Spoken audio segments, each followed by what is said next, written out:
Okay, Gallus. Literally, why? Why is that your first message in the chat? I don't get it. It could have been a lot of other things. Could have said anything else. You jump in, you jump in the chat with that. For what purpose?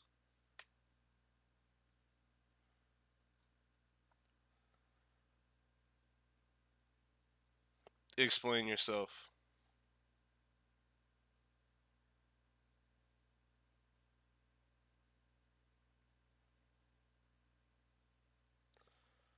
You've been revving up for 9 hours?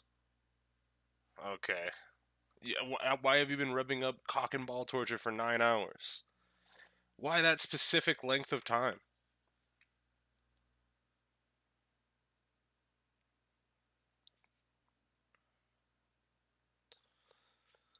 It's so tragic. Either way, let's go ahead and get this finished. Middle part 2. Ooh, I thought we would be on the end. No matter.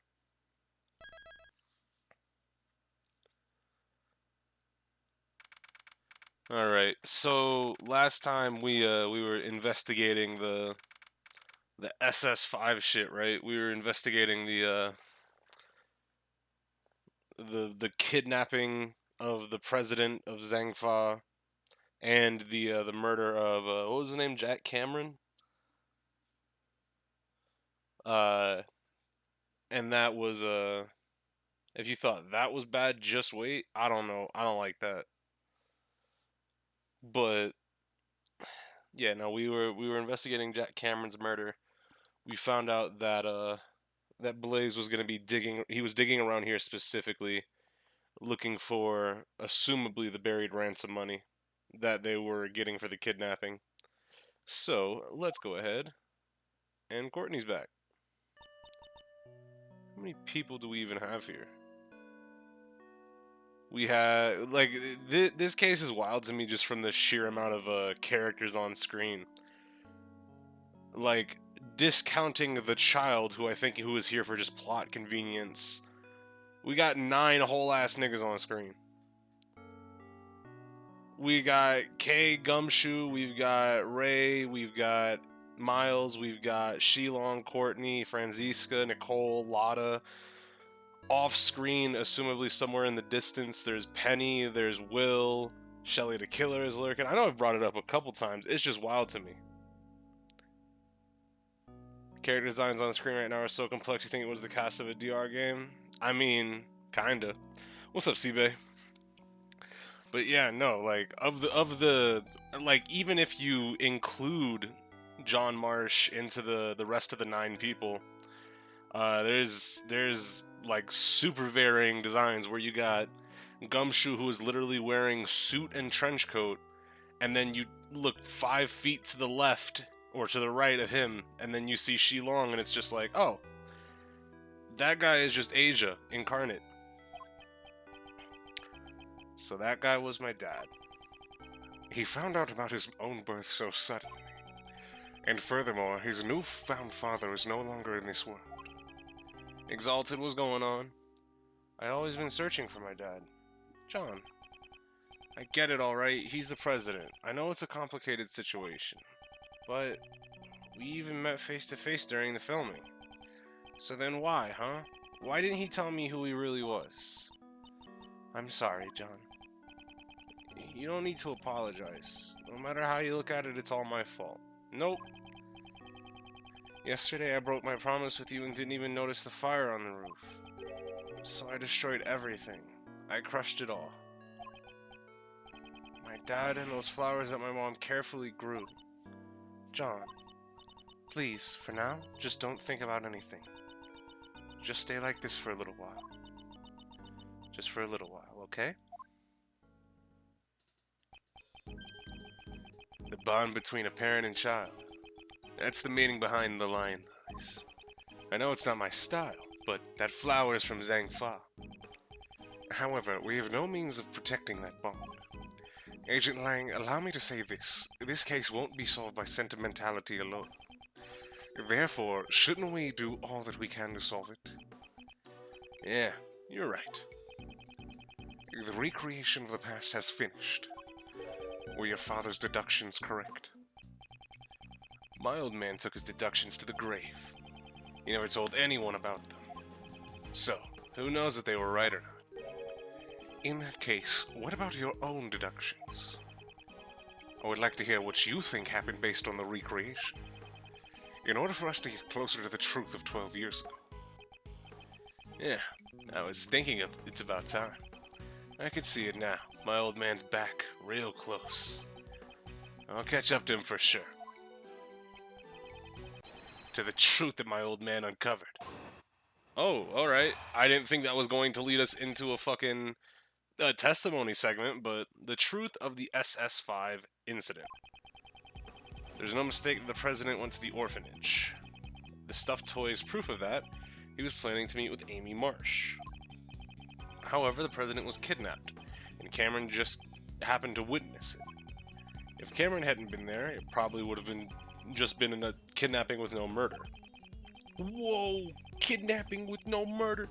But no, because there was more blood than just Cameron's blood. It couldn't have been a kidnapping with no murder, because somebody else assumably got smoked or hit really hard, because there was a lot of blood on the floor, especially if they burned some away, right? That makes sense to me.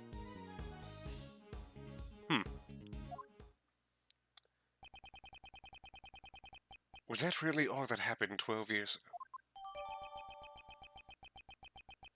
SS5 incident case files updated.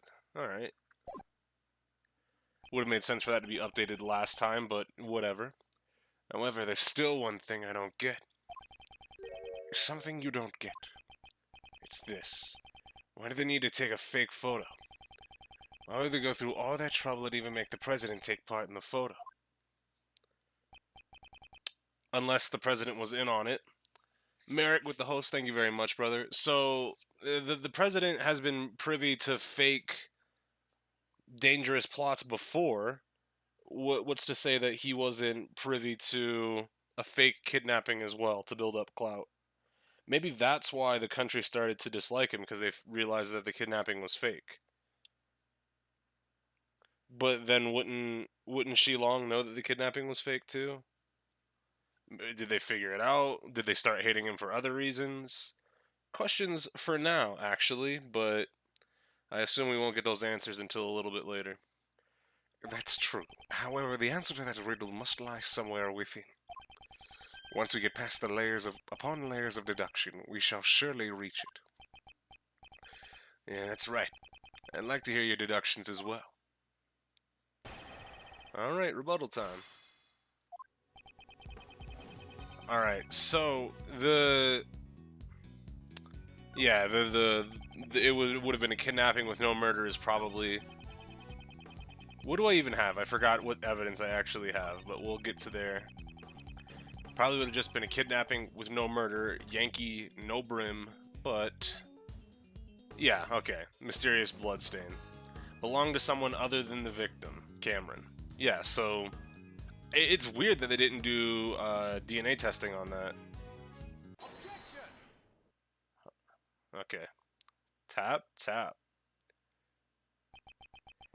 If the eyewitness Cameron had not been there, no murder would have taken place. Is that really the case? The criminal's goal was only to kidnap the president. If there were no witnesses, there would have been no need to commit murder, right? And what if Cameron wasn't the only one who was murdered? There was a large blood stain near the flower beds. However, Cameron was murdered near the snowman. Ergo, this blood stain could not have belonged to Cameron. Someone else's blood was spilled, and quite a vast amount of that. Oh, are we about to dig... Now that I'm thinking about it, are we about to dig up a body instead of the fucking ransom money? Or was he going to go dig up a body instead of the ransom money? Because obviously... It's not like what's his name? Fucking Blaze was in dire straits. Nor was Patricia Rowland. So it stands to reason that it could have also been the body of whoever they killed. But why would that matter? Well, maybe there's another like person who was involved in the kidnapping, but I would think they would more than likely out them to get less jail time unless they're stubborn or stupid. But you know, stupidity is just going to be here forever. So it could be a lot of things. Hey, Mr. Prosecutor, do you have any idea what you're saying? I do. It's hard to believe, however, that here's what the evidence indicates. On that night, 12 years ago, there were 2 murders. Are you saying the other murder was covered up? Well, just who the heck could have been killed? A murder that was cleverly concealed. All traces of it were erased. Yeah, it's not like they could have fucking... they could have happened upon the drawing that kid gave. We still don't know who that kid that drew it was, right? We don't know why in particular fucking whoever that kid was drew Dogen and was like, yeah, no, Dogen was here and he was killing somebody. And the incident itself was completely deleted from the case files. However, there's one thing. One piece of evidence that still remains intact after 12 years. This piece of evidence shows us that something happened that night. Speaking of which, like, it's very clear that this is Dogen and somebody that looks. This could be a body double. So and this is, I assume, it's by the front of the orphanage, just because of the clock on the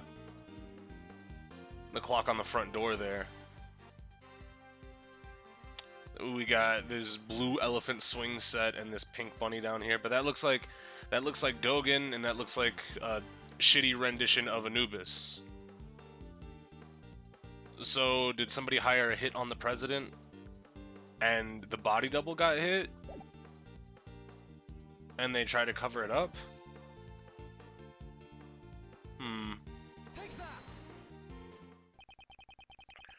The other murder incident was buried in the dark by Blazed Best. However, there is still one piece of evidence that remains. Agent Lang, it survived by your father's hands. My old man, you say? Please recall. There was one more thing that was hidden along with all the traces of the murder. And that is the existence of the boy who caused the fire. Why did Blaze make that boy disappear? It's because he saw something that he wasn't supposed to see. What was the thing he wasn't supposed to see? Everything is drawn in this picture. The drawing my old man had. The person drawn on the right is most likely the president. The Mozilla doll is also drawn near him. And the person standing opposite him is he even in our fucking... He is! I didn't even check our profiles to see what we had, but... Do we have everybody? Jesus Christ. Okay, so we've got Kay, Penny, Lotta, we've got John, Shilong, Courtney, we've got the President, we've got Gumshoe, we've got Ray, we've got Regina, we've got Franziska, we've got Simon, we've got Sebastian, we've got Nicole, we've got Patricia, we've got Will Powers, we've got Blaze, we've got Jack Cameron, we've got Jill, we've got Horace, we've got Dogen, we've got Shelly the Killer. We have literally, with the exception of like people like fucking Frank Saw It and the characters from the from IS-7, we have literally everybody in this case. Jesus Christ. I think he got put there when you found out he escaped from jail. Oh, yeah. I almost completely forgot that point. What's up, by the way, CJ? The fact that both Shelly the Killer and Sirhan Dogen are running around free, and one just did a big old prison break, is some of the spookiest shit. But yeah, Sirhan Dogen.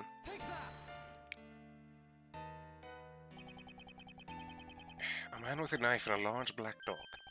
He is none other than Sirhan Dogen. What? The assassin? Why would an assassin appear before a president? The answer is clear. Indeed, what occurred that night on the orphanage grounds 12 years ago was not a kidnapping. It was a presidential assassination. So, if that's the case, then why? I don't think the president would allow that doll to fall in anybody else's hands, especially given the very sensitive information on it. So that's likely the real president, right?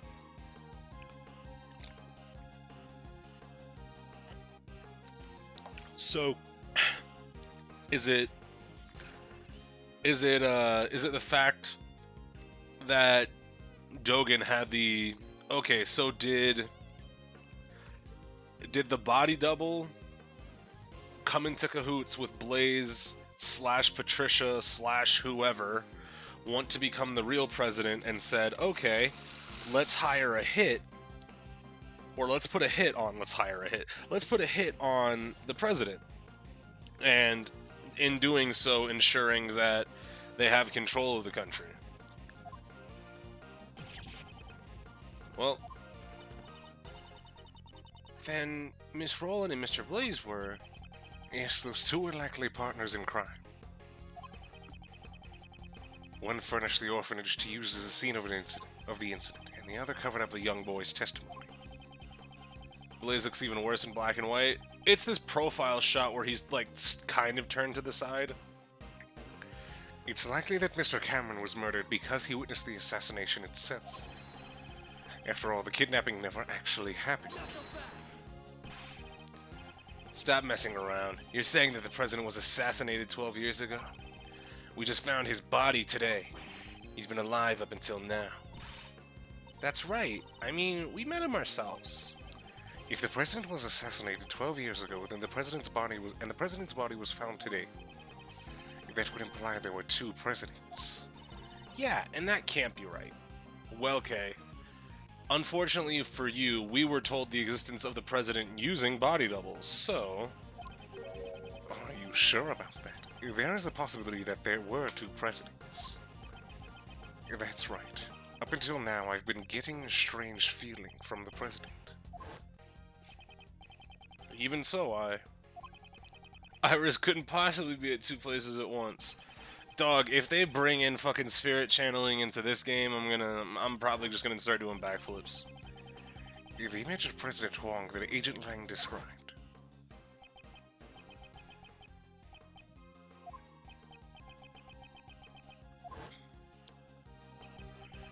It differs far too greatly from the President Huang we knew. It's as if they were two entirely different people. If there were in fact two Zhengfa presidents, exactly how would such a scenario be possible? What would make the existence of two presidents possible? Had a twin brother, the victim looked like the president, or one of them was a body double. If we were to assume that one of them was a body double, wouldn't it be possible then? A body double. Not even Kim Jong-un. There's been multiple famous world leaders that have had body doubles in the past. Most notably, medieval kings and queens and, you know, people before this day and age, but, you know, body doubles have existed for a long time. President Huang possessed immense power and authority in Zhengfa. I'm sure there were those who envied his position and made attempts on his life. Yes, just as he was attacked a few days ago at Gourd Lake. But that was a fake attack, right? Yeah, okay. It's true, there were those who sought Huang's life from time to time. But I can't easily believe there were two presidents. At least not without any evidence. Alright. Do I have evidence that proves there were two presidents? Sure do. Where's the case files? Yep. SS5 incident files. So, the time of the recording on the, Has Agent Lang not noticed this contradiction? Or has he noticed it but can't admit it? What is it, Mr. Prosecutor? Don't shout something out only to suddenly clam up. According to the recording on the door, the president visited the orphanage at midnight. Yep. However, that should not have been possible. Huh? Why is that? Why? Because at the time, the president should have been at the embassy. He was together with Agent Lang's father. Didn't think about that one, did you? Or you did think about it, but you don't want to say it. Either way, you're stupid. So, Agent Lang, you really did notice. He was in two places at the same time. Ergo, there must have been two presidents. Got him. Then, which of the two was the real president on that day 12 years ago? Most likely the one who died. Who contracted Dogen to murder Huang? In order to learn that first, we must have a look at the evidence that we proved was false earlier. And the piece of evidence we know to be false is... the fucking picture he took. Yep.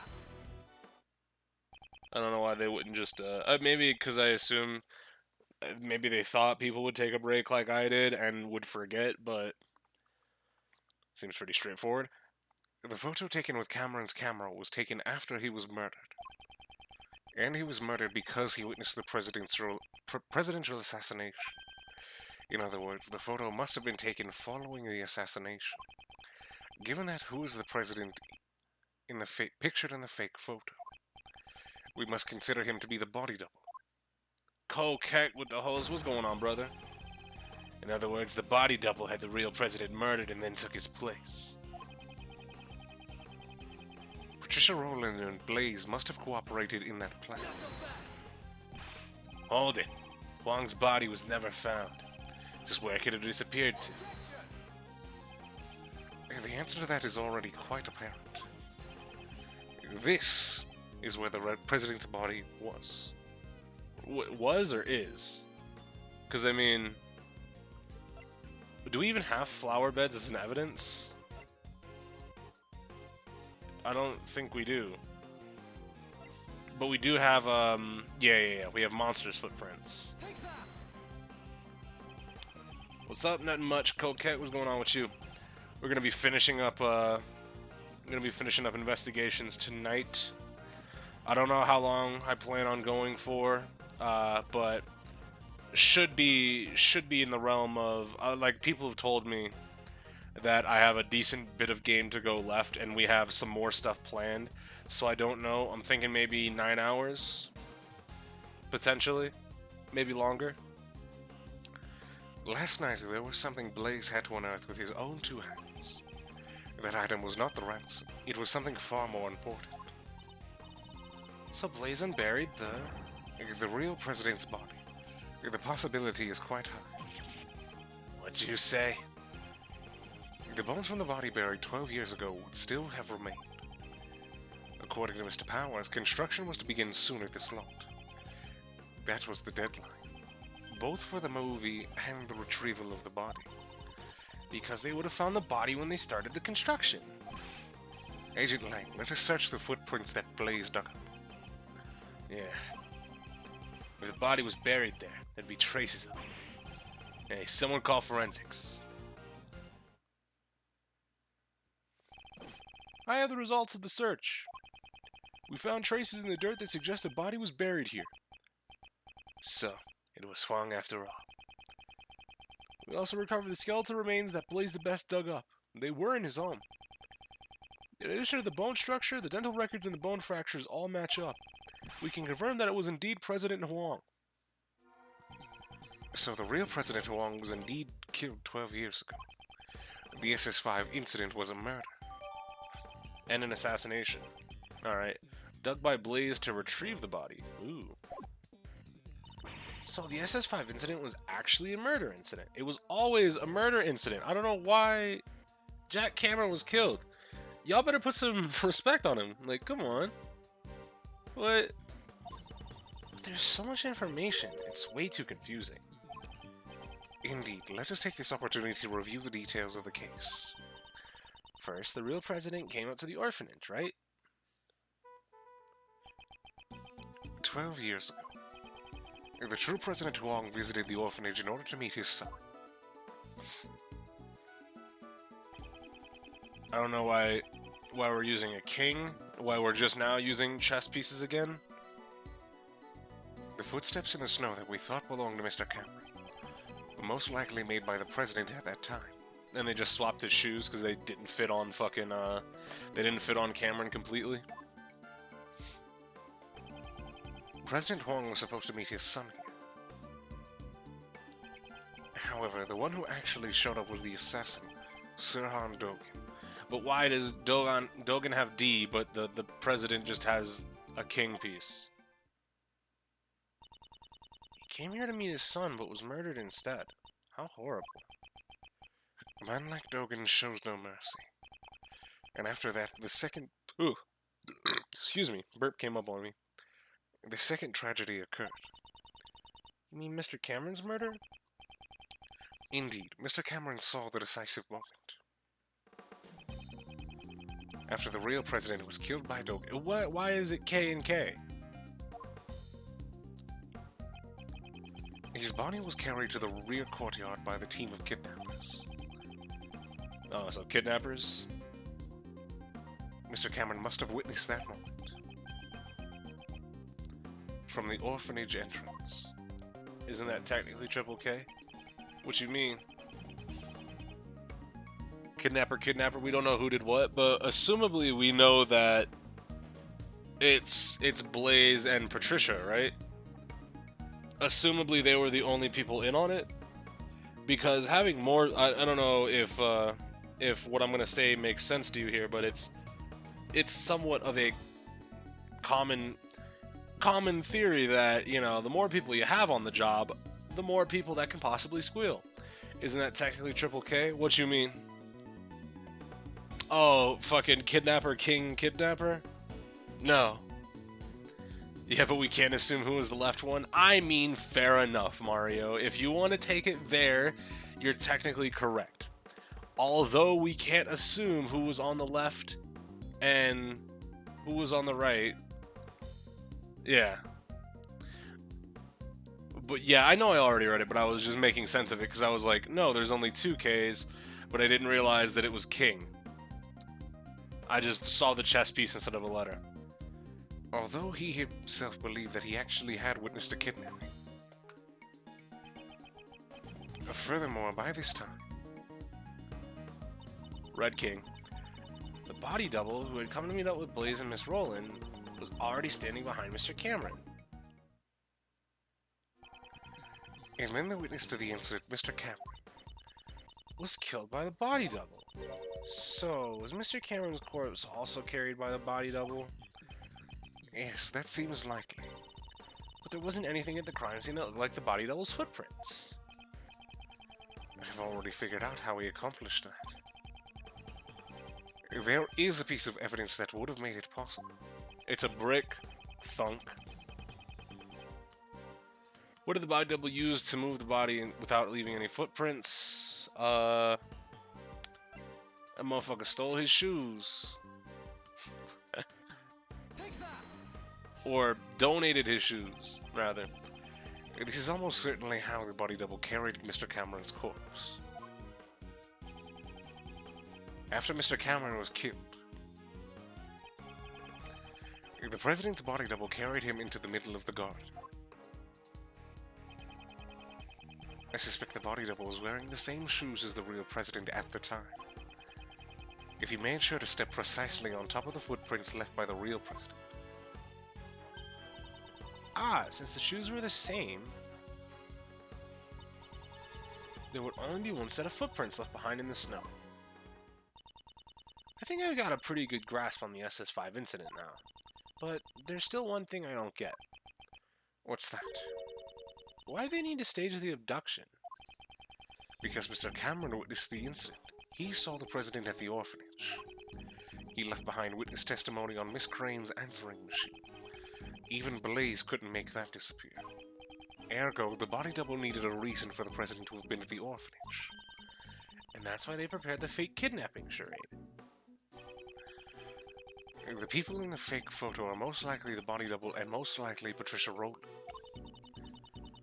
The person in the coat is Miss Rowland? What makes you say that? The two would have to leave the orphanage in order to take the picture. Just like when he moved the body, the double used the real president's footprints. Ah, so the second set of footprints must belong to the person in the coat. Indeed, we originally believed that these footprints belonged to Cameron's killer. They were a size 7 footprints, too small for Blaze's feet. Thus, we can presume that the person playing the part of the kidnapper was Patricia Rourke. Hidden in the shadow of the presidential kidnapping was a presidential assassination. I see. So that's why my old man... Why he what? The old man must have realized that a murder had taken place. After all, he had the kid's drawing. However, that picture was never presented as evidence. Your father likely took it from the young witness during the investigation and hid it. He had to have known that Huang was dead. But what if he had revealed that back then? Revealed the death of the president, the backbone of Zhang Fa. It would have caused chaos. And that's why my old man took the secret to his grave. He even took the blame for the kidnapping, knowing that it would be the fall of House Lang. That's deep. I mean, I gotta respect, like, without even meeting Lang's pops, I gotta give him props for that one. Hey, the country's more important than the family. We gotta go down. That's highly respectable.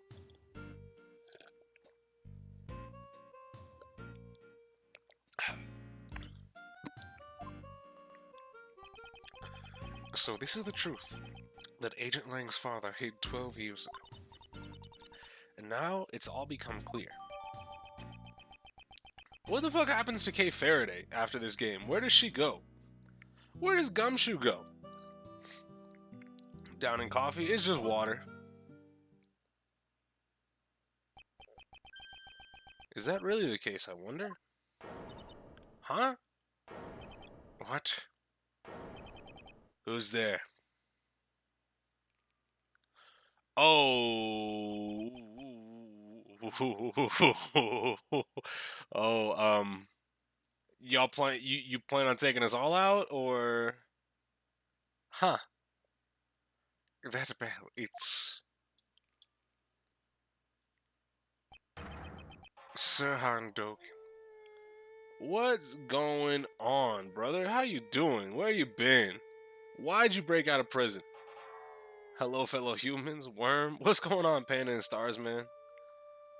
What's bonkin'? Mario, I don't know what bonkin' means. You gotta put that one away. Keep that one in the vault.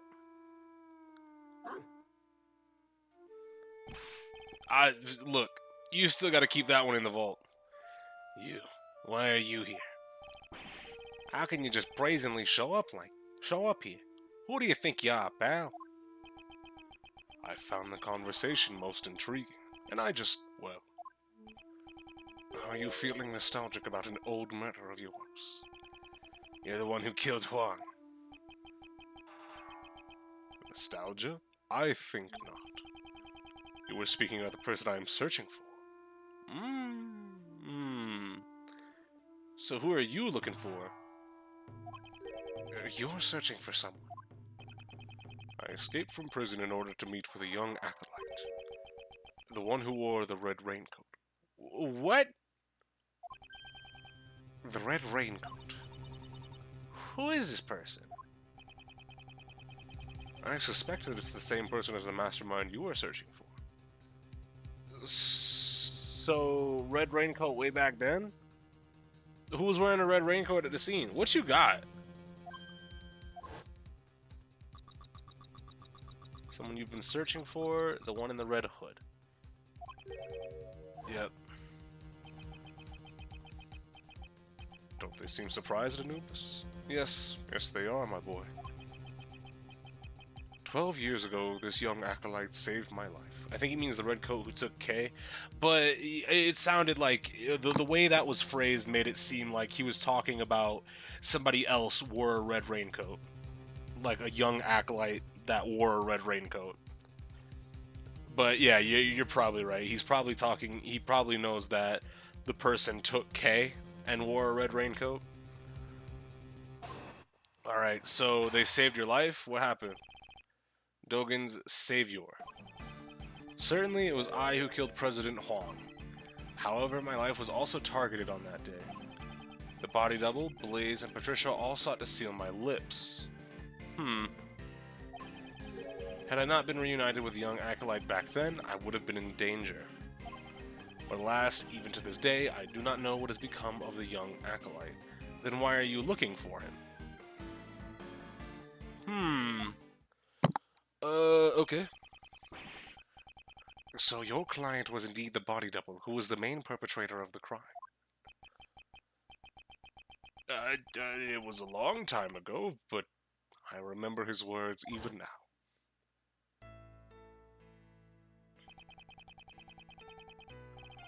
There have been countless attempts on my life, not just once or twice, countless. And yet, why must I be the only one to face the danger? When I stand before the people, I garner the same respect as the president does. Tell me, just what is the difference between him and me?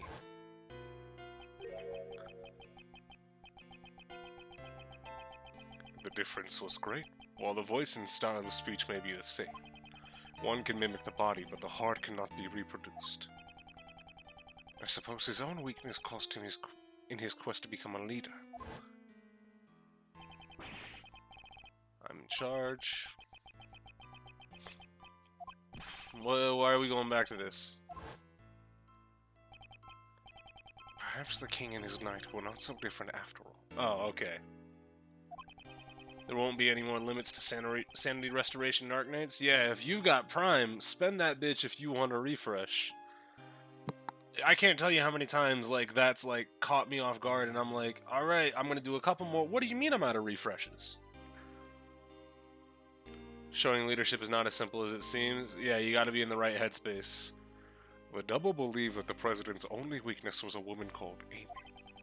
To find the woman, he needed the assistance of someone from this country. So he joined forces with Blaze. After determining her whereabouts, he simply waited for the right opportunity. The chance came with the meeting at the orphanage. Indeed, the director of the orphanage was bribed and brought in as an accomplice. He must be referring to Patricia Rowland. Well, given what I've told you, do you realize the whereabouts of the young acolyte now? You mean the boy who saved you, but how do you know that he is the mastermind? That day, the young one caused a fire at the garden of the orphanage. You're talking about the kid who started the fire as a prank. A prank? Not at all. On that night 12 years ago, the young acolyte was hiding inside the igloo. Oh, the fucking bear igloo that I said looked weird as fuck? It seems he witnessed Patricia and Blaze moving the body from his hiding place. What? Yeah, kidnapper and kidnapper, right? I'm so glad that they changed that up for me, because I never would have found out with it. Nobody could have never known. Nobody ever. I hate this game. Apparently, he heard them talking at that time. It would seem they were planning to kill me because I knew the truth. He immediately came to the main hall to tell me that. I learned this about the young acolyte sometime later. Oh shit, Patricia was there too? Yeah, no, this was her orphanage. It seems he was wearing a red raincoat at the time. Okay, so he was talking about a red raincoat this time too. He led me out of the main hall. And then the young acolyte said he was going to get rid of our footprints. How is this fucking kid smarter than actual murderers and kidnappers? Then he boldly set the oil ablaze. Ah, no way. So he set the fire in order to... Although their focus was diverted towards the burning flames. I took the opportunity to escape through the rear exit. So the boy in the red raincoat is the mastermind behind this case. Exactly. Isn't that right, Anubis? Yes, boy. Yes, it is. Anubis is great. Dogen's. Almost forgot that this was a piece of testimony. But I think tell me the boy. What is his connection to Dogen? Excellent question. Let's find out. Your life was also targeted. Body double Blaze and Patricia all sought to seal my lips. Had I not been reunited with the young acolyte back then, I would have been in danger. So reunited is the key word there, I think. What do you mean by reunited? Reunited. So when did you first meet with him? That would be 18 years ago on the 24th of...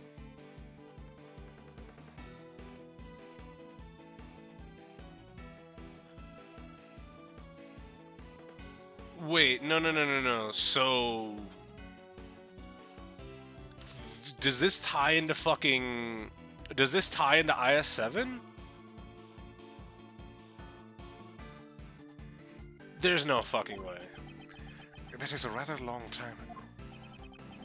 On that day, our roles were reversed. I saved the young one's life. There was an unusual snowstorm that day. The temperature was well below freezing. I took Anubis for a walk in the snow.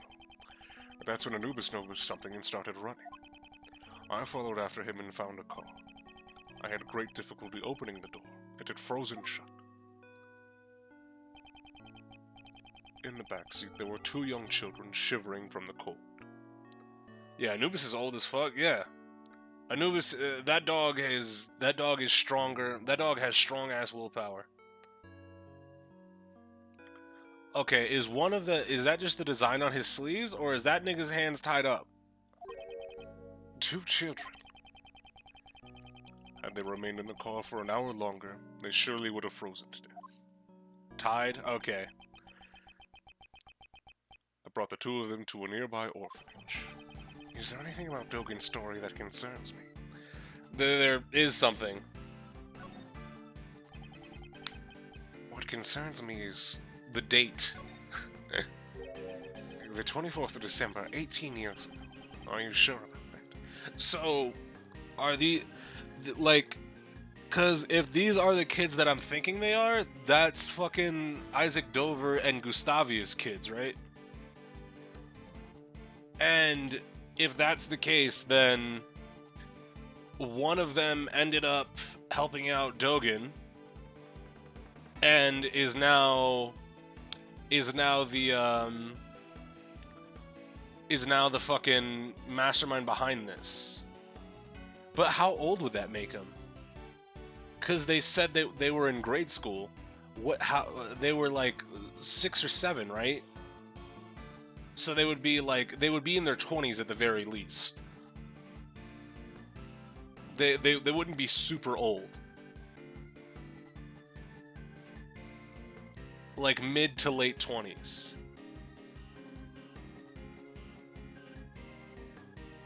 But the question is, would they have they wouldn't absolutely at all have their father's names, because we haven't come in contact with anybody, or nobody's said, oh, his son was here, or his son who has become a foster child is now here. We haven't been told about any of the kids. But is that why they're giving us so many characters? Do they want us to fucking like look through and see who fits? Well, assumably the person has to be male, right? Ray said only 1 was found. Okay. Can't be Shilong. I don't think that's possible. Definitely not Gumshoe. Gumshoe's a little bit too old. The president's fucking dead. John is too young. Dover's was found. Gustavia's was left, right? Ray's too old, right? Yeah, Ray's too old. Sebastian, we know his father, and he's too young.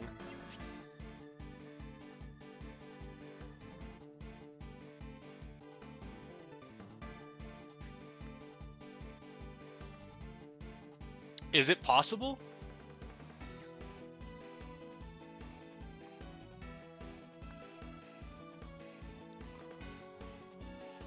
Is this why he was this would explain his friendship to Knightley.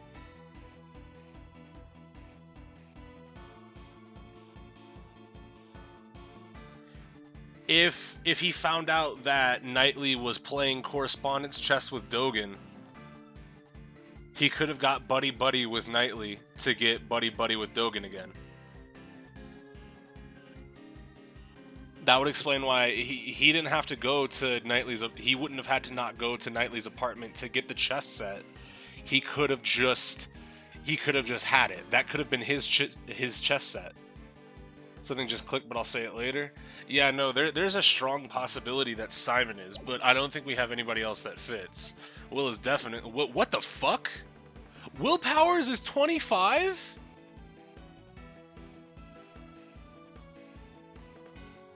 How? What the fuck? I thought he was like 40 or something. Okay, then. Jesus Christ. Will goated? Hell yeah.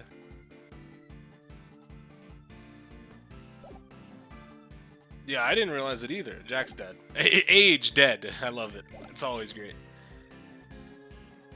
But yeah, no, there's very strong possibility that his name is actually fucking Simon Gustavia, right?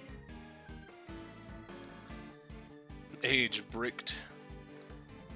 So I'm on to you, bitch.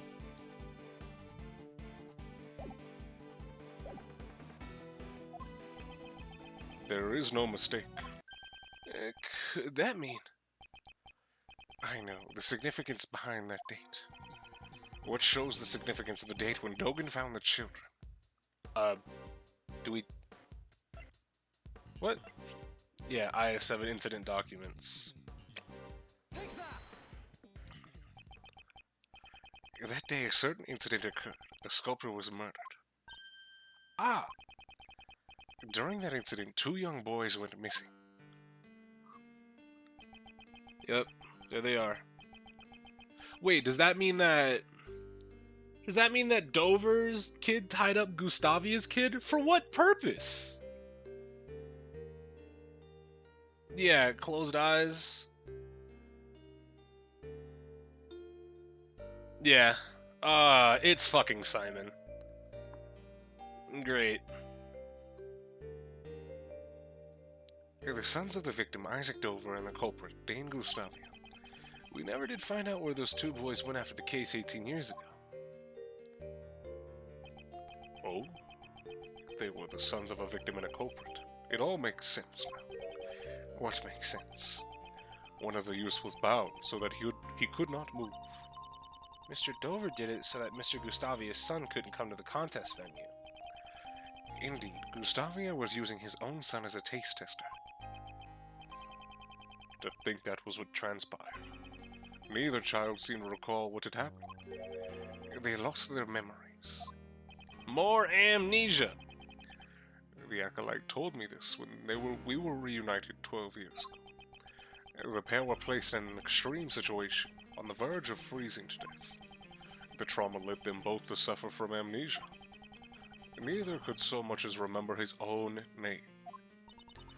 So they didn't even know that they were the sons of Mr. Dover and Mr. Gustavia? This is accurate, though intense trauma does and can cause it? Yes.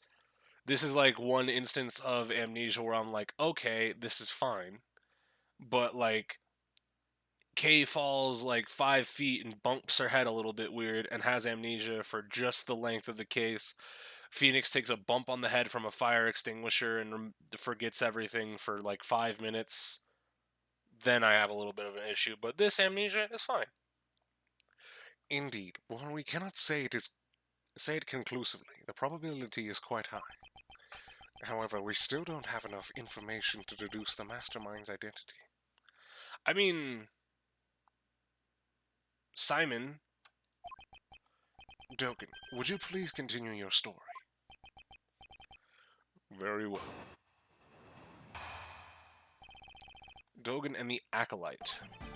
I continued my correspondence with the young Acolyte.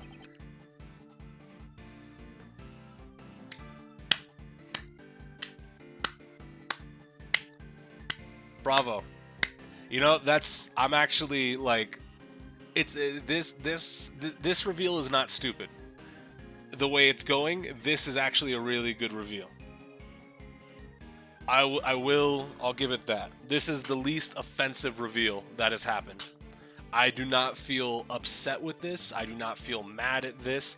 This is a reveal where I'm like, okay, this feels well thought out and planned.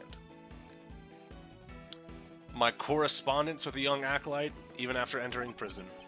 Recently, that has all come to an abrupt halt, however. It left me quite concerned. Furthermore, those involved in the crime 12 years ago were all drawn into incidents one by one. I grew more and more curious, and so I absconded briefly from the prison. Bro, he just left prison because he was curious. What a guy. Those involved 12 years ago were Patricia Rowland blazed the best in President Huang's body double. And Miss Rowland was the warden of Mr. Dogan's prison. I blackmailed the warden.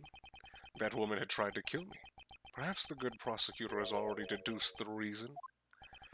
You murdered President Huang. However, the world still believed he was alive. If you were able to prove the president was a fake, both Patricia Rowland and Blaze the Best would have been in danger. That is correct. And I heard the proof with my own ears. I'll be waiting in the courtyard of the orphanage at midnight on February 9th. Even if it's just once, I want John to be able to meet you. I'm sorry if I'm being selfish, but I'll be waiting. Bell's getting louder and louder. Oh!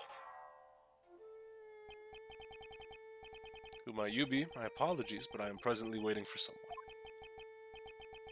I am well aware of that, President Huang. Are you not meeting with your son? However, I do not spill blood needlessly. You may relax. I seek only the President's life. It can't be. Please wait. I am just about to meet my son for the first time. I'm sure this will be the first and last time. Please, at least wait until we are finished. But he was a fucking baby. I had thought the President would beg for his life, but he was of a different sort. Officially, the President had no son. However, he shook his head and said, this illegitimate son was his, and he intended to recognize him publicly. Furthermore, he claimed that he had already made preparations towards that end. Would that son of his be the boy with the horns over there by any chance? Boy with the horns? Wait, you didn't see John's horns? There is no need to see them. From the moment I escaped from prison until now, I have been closely lending an ear to your voices. He said that the President made preparations towards... No, run that back. He's been paying close attention to our voices? Were you just hiding in the lot the whole time, my guy? But, yeah, no, he did make preparations. He wrote that will. But the word preparations alone would be insufficient for blackmail. That's it. There was one thing that could prove Huang's words. The will held by the House of Lang. It was also proof of his trust in us. His son's existence would have been revealed to the world. The name on the recording, the mention of preparations, and the will in Zhangfa. Together they suffice to make the warden bow to my words. With those three pieces of information, one could prove the identity of the double by using John. The President blocked the first strike of my knife with something soft. As pieces of it fell atop the snow, I struck once more. This time, the blow proved fatal. So Dogan cut off the Muzilladal's horn. None but I heard his final words. Only myself and that child knew of the President's secret son. Dogan Emi Acolyte. Alright, so... you continue your correspondence. Yeah. What kind of correspondence? In other words, you contacted him from prison. That is correct. A post office box was used. A post office box? It would allow one to send and receive letters without revealing the recipient's location. I could not use a form of correspondence that would reveal the acolyte's location. There was someone keeping watch over my correspondences, after all. He must mean the prison warden, Patricia Rowland. Could you be more specific about the nature of your correspondences? Well, they were mainly moves from my correspondence chess matches. Correspondence chess? If I recall, the person you were playing against... Yeah. Knightley. But Knightley had a friend. Wasn't it Horace Knightley? We certainly found the correspondence chest mill when Knightley sent. Correspondence chest. You know what I will say that I really appreciate about this game and the reveal for Simon, in tandem with keeping him in partner with Regina for a lot of it, they kind of reduce the amount of time that you look towards him. Like, I found it weird that they were showing up for Patricia's trial, but I guess if you were going on along the lines of thinking about it as a standard Ace Attorney trial, yeah, no, it would make sense for both Keys and Regina to be there, right? Because they have to prove their innocence with testimony, right? If the prosecution plans to shuffle back to, oh, Simon did it. And so with him showing up and then him saying like, oh yeah, no, I'll help with the investigation, there's a very like minuscule amount of suspicion that you place on him, and it ends up letting him being swept under the rug. So I want to know now, is the next time we talk to him, is he going to personality swap? Is he going to have a different persona that he talks like? Is money going to fucking puppeteer him as an evil mastermind?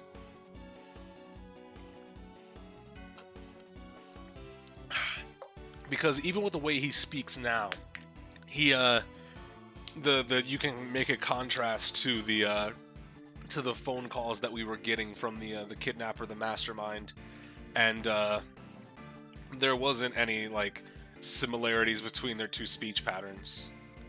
Yeah, no way, no way, no way, no way. I hope that's his breakdown. Does that mean Knightley Boy was the kid from the I-7 incident? Could that really be true? Is there any evidence connecting Knightley to the I-7 incident?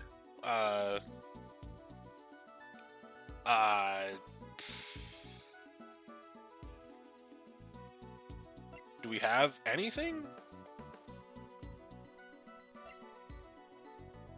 I mean, technically.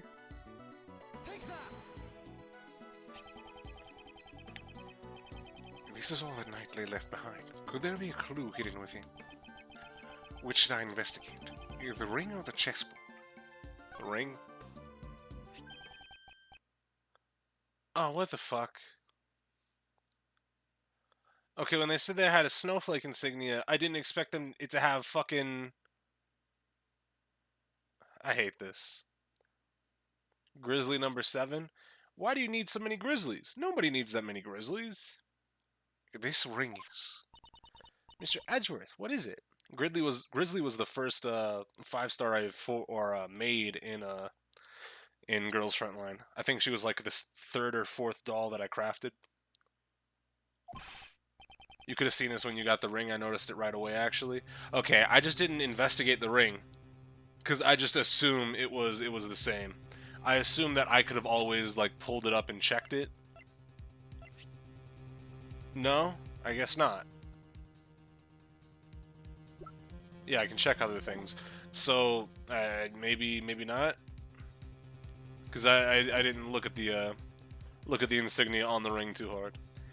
Mr. Shields, please take a look at this ring. This pattern it's pure Hokase. I thought so. He had Mr. Dover's seal turned into a ring. However, why would he have this? We saw the ring with Dover and saw it again with the evidence. I was like, oh, okay. Shouldn't it have been held by the police as evidence from the I-7 incident? After the incident, the seal was returned to the victim's next of kin, and Mr. Dover's only family was his son. I don't think I ever paid too much attention to the insignia on it, because when they were like, it's a ring with an insignia on it, I was like, okay. And then I just kept it moving. So when the first time it gets brought up and it's like, oh, it's it makes sense that Saw It could not have recognized the insignia on the ring from outside the room. Then I was like, okay, yeah, that's the point of saying that there's an insignia on the ring. But since no one knew where the son had gone to, it took a while to get it to him. I heard that the police had finally found him and delivered his inheritance, but... So the seal was thereby safely delivered to his son.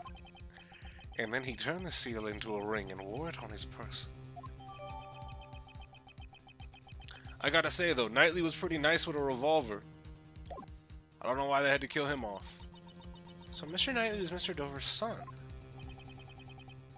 The police aren't fools. I'm sure they did a thorough check before handing over the seal. If someone involved in the IS-7 incident was his chess opponent... Knightley, huh? That man must be the mastermind behind this case. Hate to break it to you, Lang, but he's a little dead. But Knightley is dead. He cannot be involved in this incident. How about that? The only one who could be the mastermind was himself a murder victim. But the dead guy can't be the culprit, so there's no way that's right. It certainly is strange. In that case, so who is the culprit? Recently, that has all come to an abrupt halt, however, it left me quite concerned. Wait, what? We're going back into this? I thought we were done once I presented something. Furthermore, those involved in the... Okay, I grew more and more curious, so I was kind of... Do I have any writing letters in Braille can be a rather enjoyable pastime?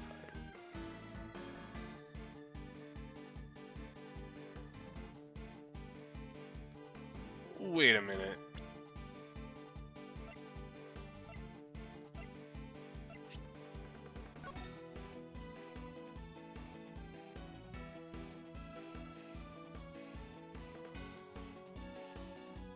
What?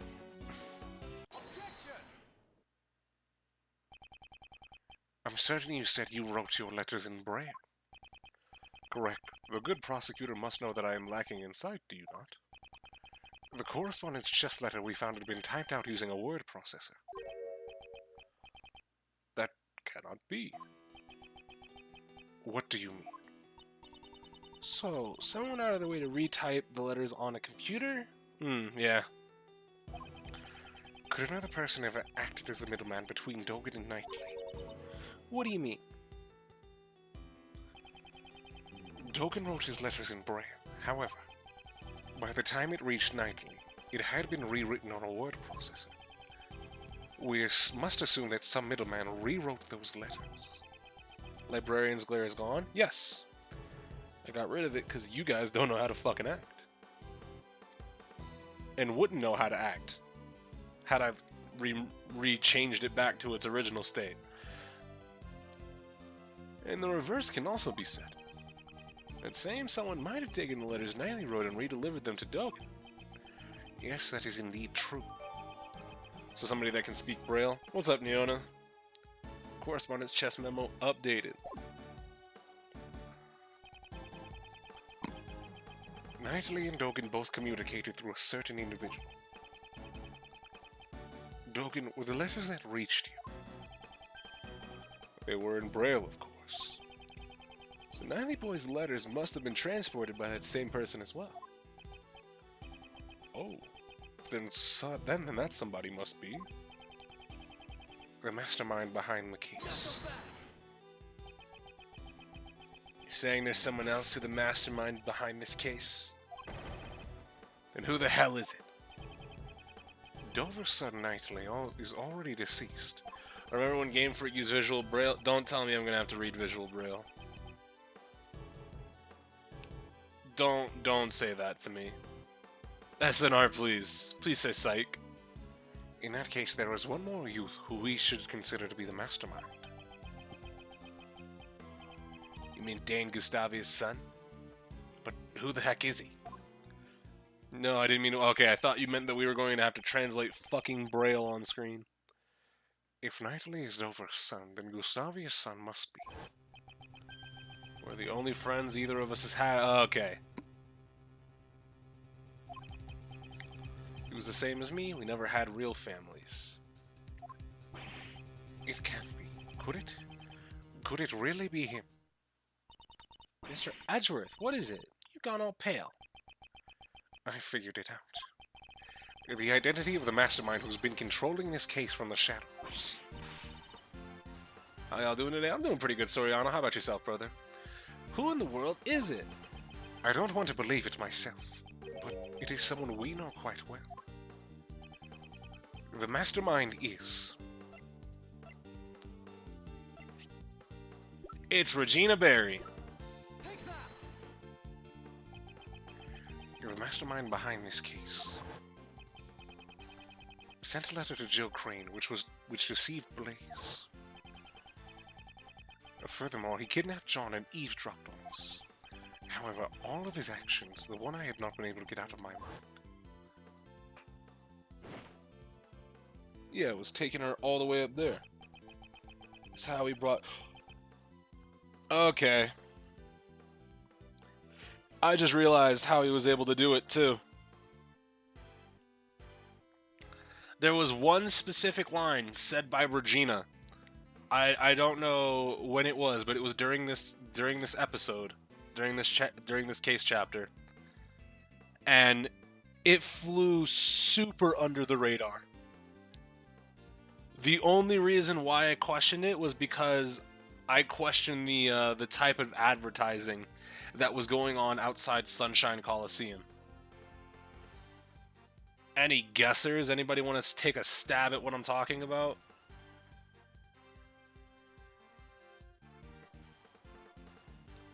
It explains a lot now, too.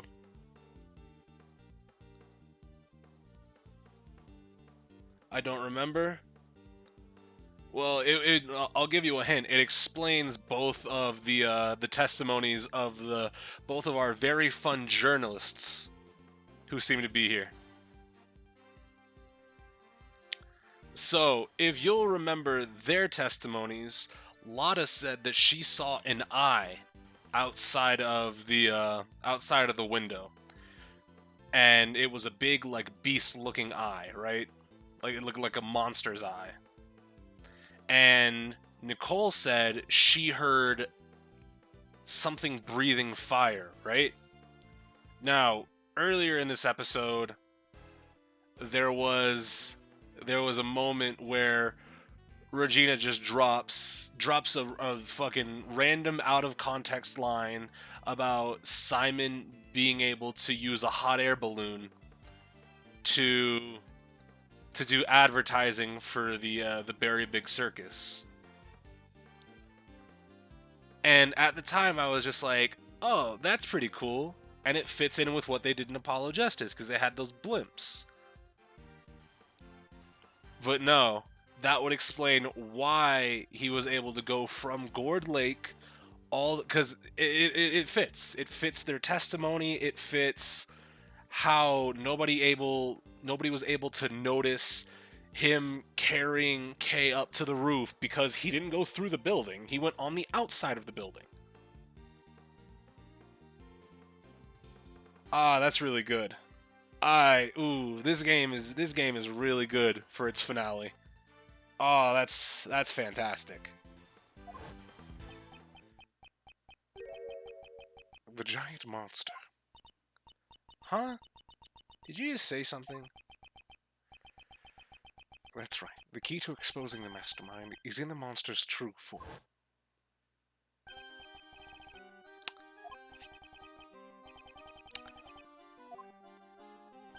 Oh my goodness. That was... You know what? All things considered, I'm really glad that they gave Turnabout Big Top some proper cool shit tied to it. Everything that we have, it's the makeup for Turnabout Big Top. Miss Swift, there is something I would like to ask of you. What? You mean me? You said that you recorded the sound of Mozilla spewing flames. Yep. Go ahead and play it back for me.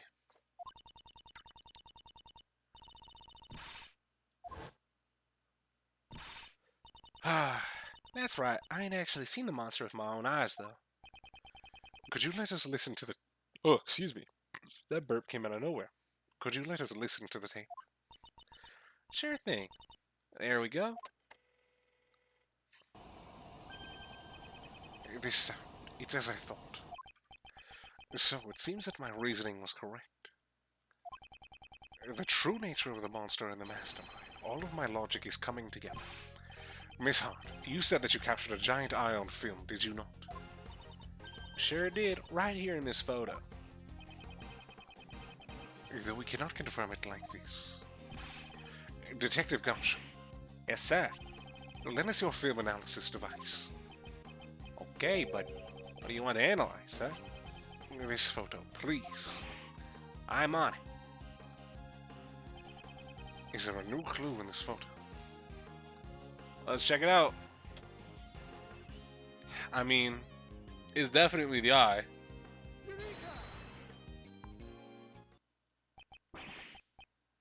This is... See, ain't the Mozilla's eye right where I said it would be? I see. I finally grasped. The true form of the giant monster that was being controlled by the mastermind.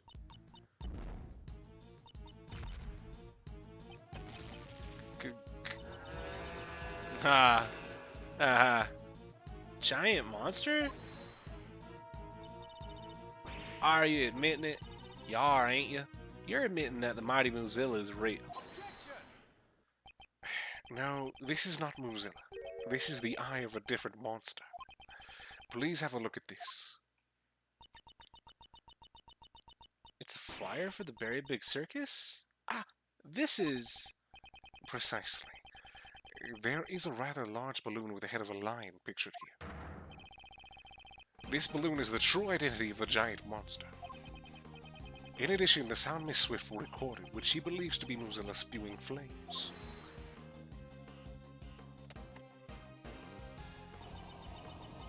Mr. Prosecutor, don't tell me you're gonna say something that'll shatter my dreams of a scoop. Hot air balloons fly by using burners to heat the air, right, sir? Precisely, Detective. The mastermind used this monster of his to bring Kay to the rooftop of the Grand Tower without using the elevator. Wouldn't that mean that the mastermind is someone connected to the circus? He's a member of the circus, Nataly's friend, and Dame Gustavia's son. Who would have thunk it? An apprentice beast tamer? He's no amateur.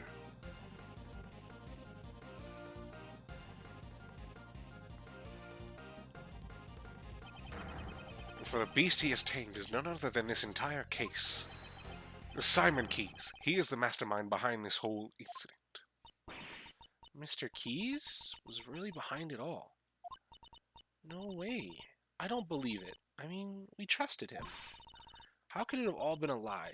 That's just heartbreaking. Okay. What is it? Hey, you, stop. Where do you think you're going? The boy with horns is rather perceptive. The good prosecutor has done a remarkable job. Now that I have heard that, I have no further business here. I got somebody to go murder. Peace. What? Wait, Dogen. Anubis. Yo! My dog don't bite. Damn it. Where'd he vanish to? Mr. Edgeworth, are you okay? Yes, I'm fine. However... That guy. John? That Dogen guy. He's the one who killed my dad, right? There is no question more difficult to answer. However, there's no use in denying the truth. Yes, John, you are correct. He'll pay for this. I swear he's gonna pay. I'll make him pay myself. John, you mustn't finish that thought. Prosecutor Edgeworth, please pay us no mind. Sir, I put out an APB on Dogan. All available police units will be searching for him. I don't think you're gonna stop him or his dog. You heard the man, kid. I don't mean to be heartless, but we need to hurry too. So, Mr. Prosecutor, where's the mastermind right now? Agent Lang is right. Our top priority right now should be catching the mastermind. He said he would be practicing. He is most likely at the Berry Big Circus stand. But first, Agent Lang, I have a request. I have a request. Request? What is it? I count two assassins on the loose. Yeah, I said it earlier. Fucking Dogan and Shelly the Killer. I hope we get a Dogan and Shelly the Killer face-off. Like I said a couple days ago, I know that's not going to be possible because, if anything, Japanese media has told me that blind men are old and blind is the two combination of things you do not want to fight.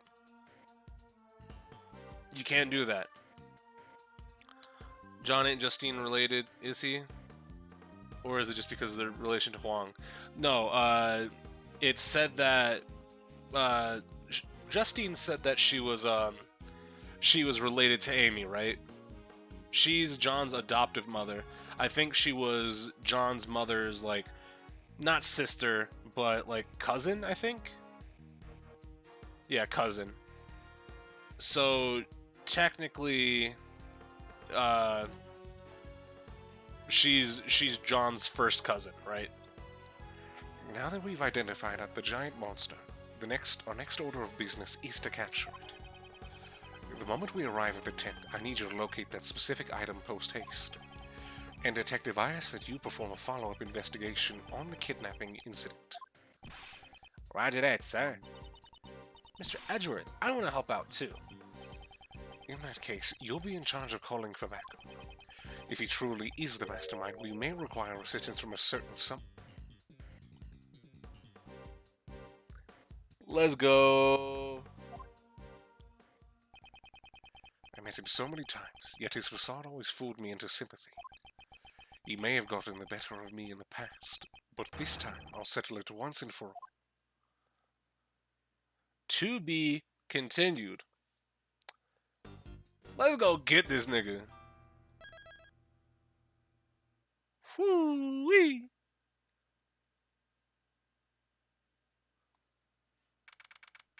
April 6th, 5:30 p.m., Berry Big Circus, storage tent.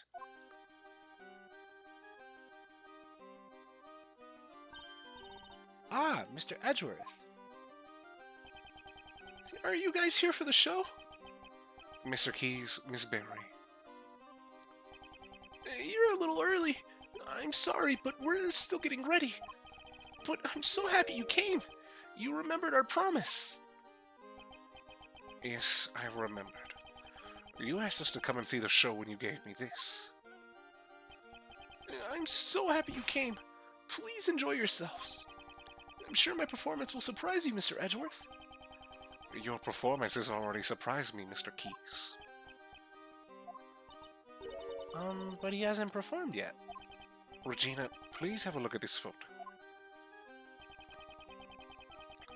Is this the balloon property of the Berry Big Circus? It is. Did you see it flying around somewhere? It's highly likely that this balloon was used by the culprit in the case we are investigating. Huh? Who is in charge of the balloon? Well, that would be Simon, but are you saying... Mr. Keyes, you flew this balloon in the middle of the night, did you not? I do occasionally practice alone at night. I'm not much of a pilot, though. I'm a little clumsy. So for practice, you'll do something as challenging as flying a balloon at night. Wouldn't that be rather difficult for someone who is clumsy and not much of a pilot? Then what do you think I was doing, Mr. Edgeworth? Accuse him. Fuck it, say it. You brought Kay to the roof of the Grand Tower in order to frame her for the murder of Jill Crane. A single security camera recorded Kay using the elevator. Therefore, the only way she could have gotten up there was through flight. And the only one who could have flown her up there was you, Mr. Keyes. No way, Mr. Edgeworth. How can you say that? That's not all. You drugged John at the garbage pickup and kidnapped him. Wasn't that why you were late when you came to watch the trial of Patricia Roman? No way. I have no idea what you're saying. There's no way I could do things like that. Please believe me, Mr. Edgeworth. Please. I wanted to believe you. However, you have broken that trust yourself. That's horrible. Why would you say that? Didn't you once say you would trust me, that you'd believe in me? I think you're forgetting. I'm not a defense attorney. Even got the Hisoka makeup on to match the crimes, not as severe, but they're both clowns. I mean, yeah.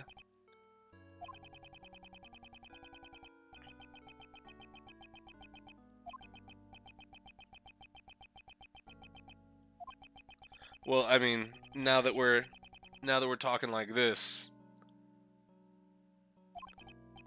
there is sufficient motive. I'm so sad. Those words were all lies. It wasn't a lie. We really did trust you. Kay, even you? You said we were like birds of a feather, and yet I'm hurt, Kay. You've hurt me deeply. Hey, Mr. Edgeworth, maybe Simon isn't a bad guy after all. I see. So that's how you operate. I understand now all too well. No matter who you face, you find an emotional weakness and exploit it. You guide each person towards the outcome you desire without them even noticing it. That is how you were able to mastermind the entire case. I may have fallen for your tricks before, but not this time. Simon Keyes, I indict you. So it's come to this after all.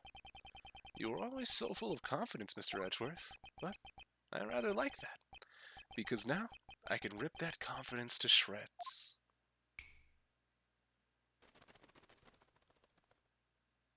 Here we go.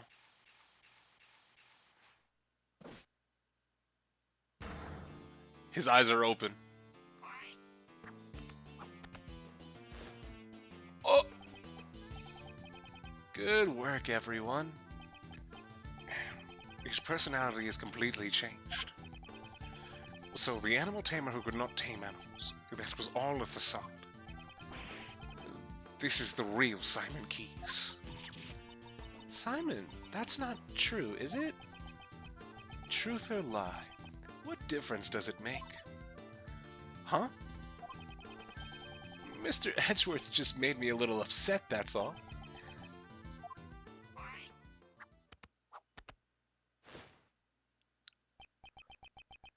You'll take responsibility for upsetting me, right? Dog, and the picture behind, that's sick. Okay, that's really cool. Balloon practice. It's true, I practiced with the balloon 2 nights ago. That photo must have been taken when the balloon and I passed near the building. I often fly that area for advertising purposes. There's nothing unusual about that, right? A little unusual, but... You often fly around the Grand Tower in the balloon. Simon the Clown Get Up is what I saw on Google Images looking for Ace Attorney reactions, but at the time I didn't think it was for Simon until Chris brought it up, then it clicked. Is this the spoiler you looked up? Damn. His design is significantly better with his eyes open and his hair down. Yeah, nah, this guy's got sauce. Yeah, even the circus needs to advertise. Regina, is that true? Yep, it was Simon's job to advertise using the balloon. Most people who live around here should have seen it. That balloon was used in the crime we are investigating. Like I said, it's just a coincidence. I simply happened to pass by the Grand Tower when that photo was taken. I shall determine whether or not it was a coincidence after I hear your full story. Balloon practice. Okay. Practice with the balloon 2 nights ago. Tell me exactly how the fuck you did that. Was the balloon launched from this tent? There's a nice big park near Sunshine Coliseum. I always launch the balloon there. I see. In that case, how do you transport the balloon to the park? Well, it's too heavy to carry by hand. It weighs several hundred pounds. And yet it can fly in the sky. Amazing, isn't it? I know someone who got spoiled by Guard, which is unfortunate. Ah, it sucks. What has Ace Attorney taught us? Don't trust motherfuckers that have their eyes closed. I don't know, man. Trust in me. I trust him. I trust that guy. I asked you how you transported it. Now answer the question. Aw, I can't even make some small talk. You're mean, Mr. Edgeworth. I used a truck. The balloon is loaded onto the back of the truck. A truck? Yeah, the last time I took the truck and the balloon out was 2 days ago. I cannot overlook that piece of testimony. It was like a blue truck of some sort? Last time I took the truck and the balloon out was 2 days ago. You know what? Somehow, don't believe you. Tap, tap. Let's get it. Yeah, fucking big wins Kataki? Nah, we can trust motherfuckers with our eyes closed. It's just we're more wary of them. The truck you put in the balloon into, was it blue by any chance? Blue? So what if it is? Today we saw a blue truck carrying a large basket. If that truck just so happened to be yours, then your claim that you last used it 2 days ago becomes a lie. He's pissed.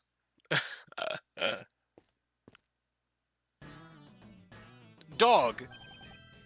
Emma, what's going on? All the fucking warriors! Let's get it! Jesus Christ. Mr. Edgeworth, I finally found you. I've been searching for you ever since the incident yesterday. I dashed right over after Kay contacted me just a little while ago. Prosecutor Edgeworth. The thing you're looking for. I've found it. It was placed in a blue truck at the dressing room parking lot. Yep. A blue truck, as I suspected. That truck is without a doubt the one I saw today. There are a number of blue trucks out there, you know. Who's to say you're not mistaking it for a different one? It's definitely that one. I got a good look at it. Huh, Mr. Edgeworth, was that... It wasn't me. Kay, words have no strength without evidence backing them up. That's Mr. Edgeworth's voice. Evidence. Present evidence. Do I have any evidence to prove that this was the truck I saw today?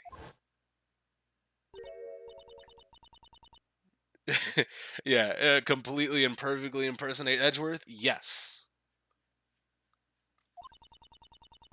Why are you touching the truck?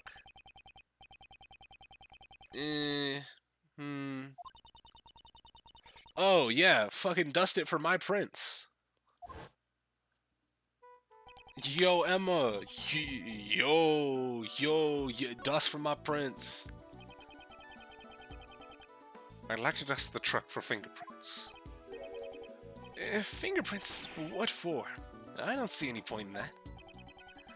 A certain person's fingerprints should be left on this truck. And these fingerprints will prove that the truck was parked in front of the Grand Tower today. Whose fingerprints prove this truck was in front of the tower? Miles. Edgeworth, your fingerprints. Indeed, earlier today I touched the truck at the plaza in front of the Grand Tower. I'd like to dust for my prints. Emma, might I request a scientific investigation? That's what I'm here for. Just leave it to me. Alright, we're all set. Go ahead, Mr. Edgeworth. Wait, you want me to do it? Of course. Well, Mr. Edgeworth would be up to the task. Here, I'll show you how it's done. Is this the first time? This is the first time we're doing this. Alright then, you're the scientist. Why don't you just do it yourself? This is why I said you needed a mic button. Aw, fuck. First, we sprinkle some aluminum powder over the area you want to investigate, like this. Okay, check jail to get upset? Oh no. I don't like where this is going. No. No. It's a very easy setting. I think I turned it on. Let me check. Config, microphone settings.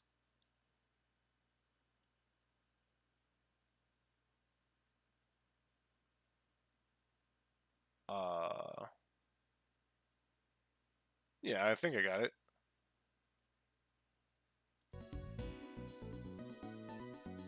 It's not Edelgard, it's Edgelgard. You blow it away. Blow it away. Just blow on it with your breath. Whoosh. Blow the powder away by blowing into the microphone. Got it. Yes, I think so. I guess we'll do it for real this time. Just so you know, the key point is to sprinkle powder all over. Well, you know how we do it in here.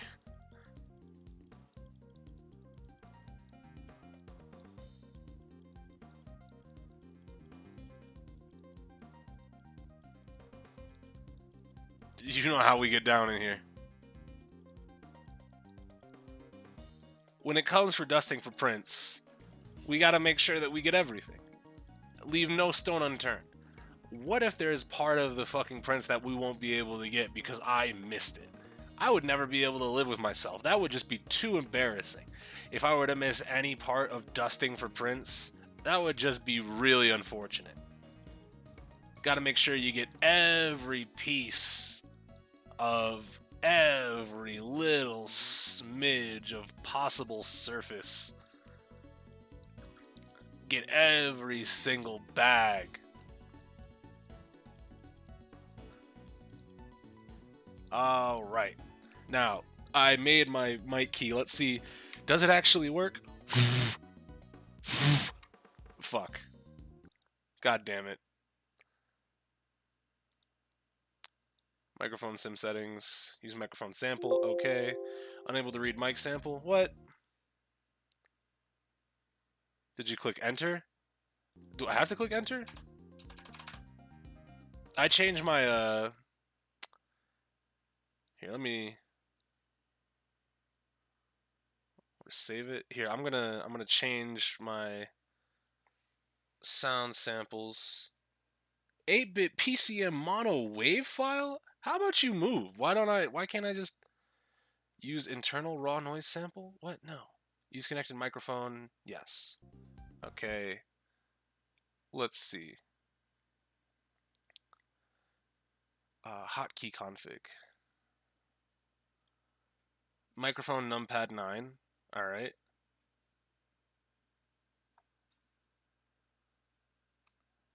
Is it... I am using... Do I have to disable my number lock?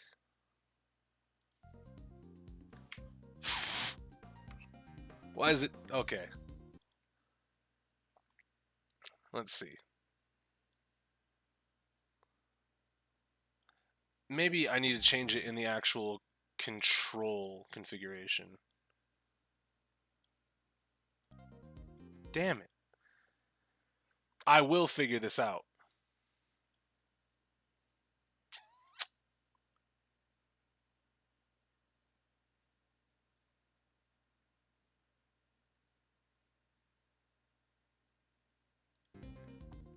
Let me, I gotta look it up.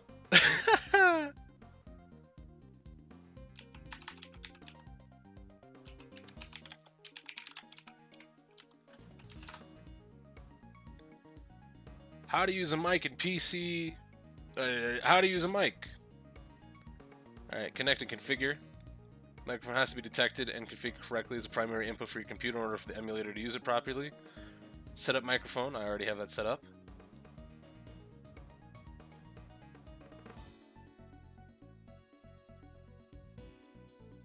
Alright, so let's see. Microphone settings. Use internal noise sample? Okay.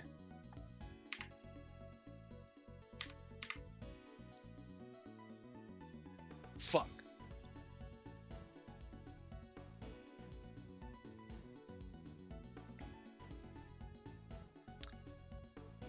I'm trying my damnedest here, folks. Use random white noise. Okay, let's try it. Hey, there we go.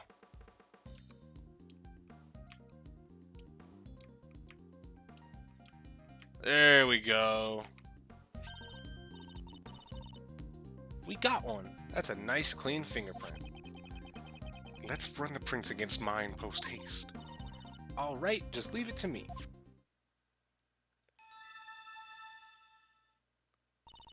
These are definitely your fingerprints, Mr. Edgeworth.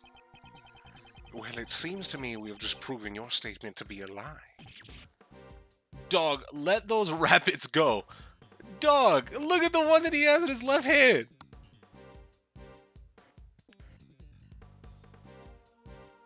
Bro, what were you doing when you were driving this truck around?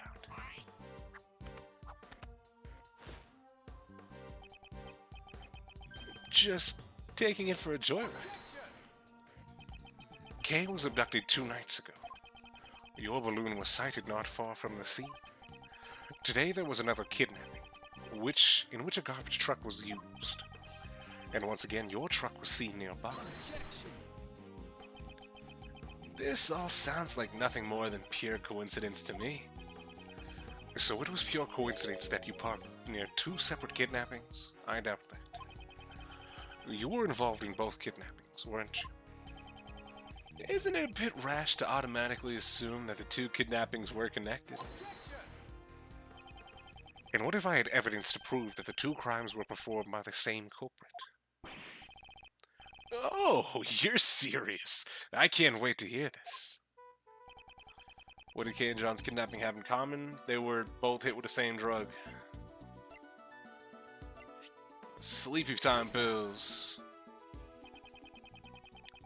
I didn't get how the system works, but you might have to be careful when presenting evidence. Say no less.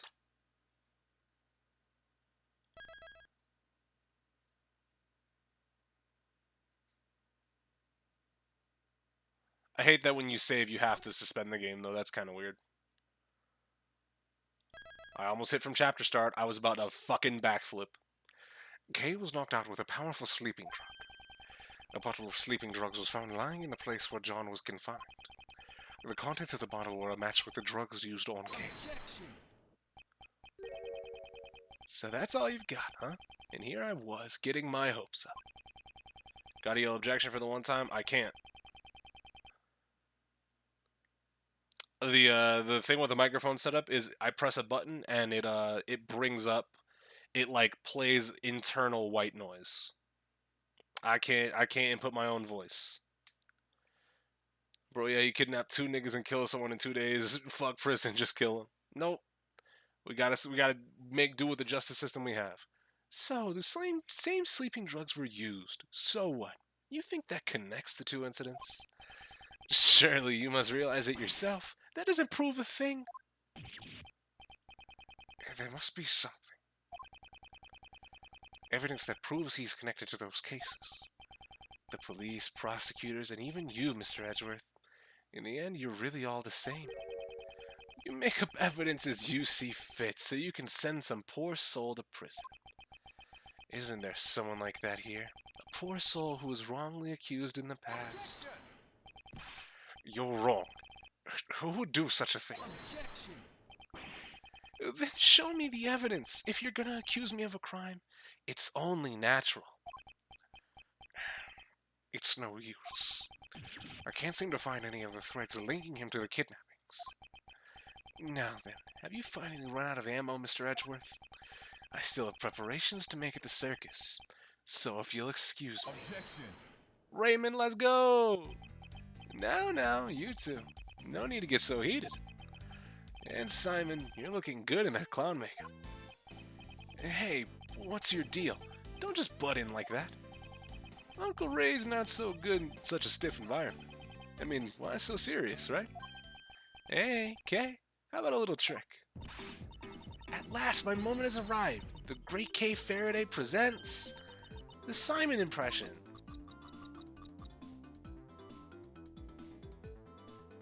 What do you mean no reaction? I said let's go, Raymond. Why you? Enough already. Psst. Hey, Miles. I'm buying you some time to get all your ducks in a row. There's probably a better way to stall for time than this, but what else? Ooh, nice one, Kay. No reaction to why so serious? Nah, I'm not gonna pop for a Dark Knight reference. You're not gonna get me to pop for a Dark Knight reference. You don't get that. I'm not so sure about this method either. But I have to find something that connects Simon to the case, and I need to find it now. Is there evidence not related to the kidnapping that's connected to the mastermind's identity?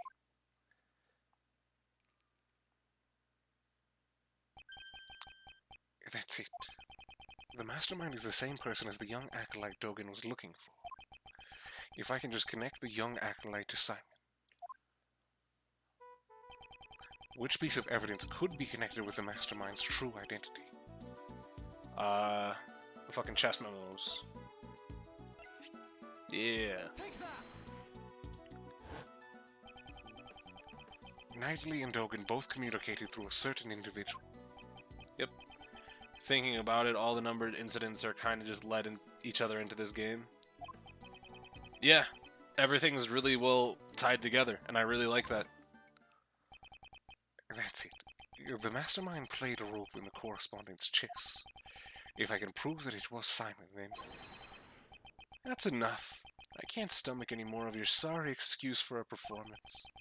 If you have no more objections, then I ask that you let me get back to preparing for the show. Thank you for the help, Mr. Shields. Though you may have taken it a little too far. You sure look happy. I take it you found something. Look at me, I'm Simon the clown, the funny, funny clown. Kay, you can stop now. Now then, Mr. Keyes, do you happen to like chess? That was rather out of the blue. But since you ask, I can't say that I dislike chess. The mastermind plays correspondence chess with Sirhan Dogen. If I recall, it was Knightley who had been playing chess with Dogen, wasn't it? Are you saying that he was the mastermind? There was no way Knightley could have been the mastermind.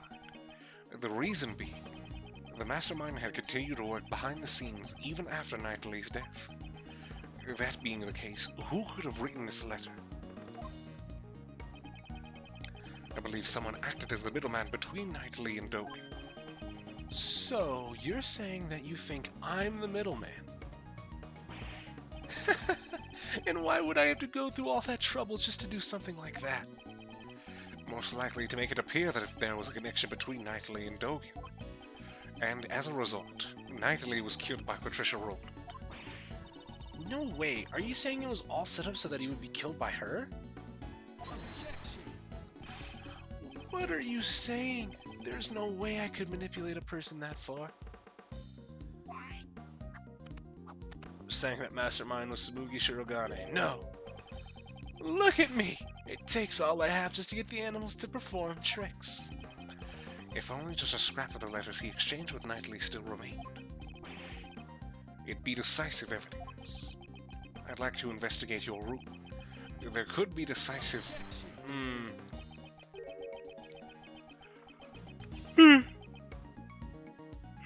Big yawns.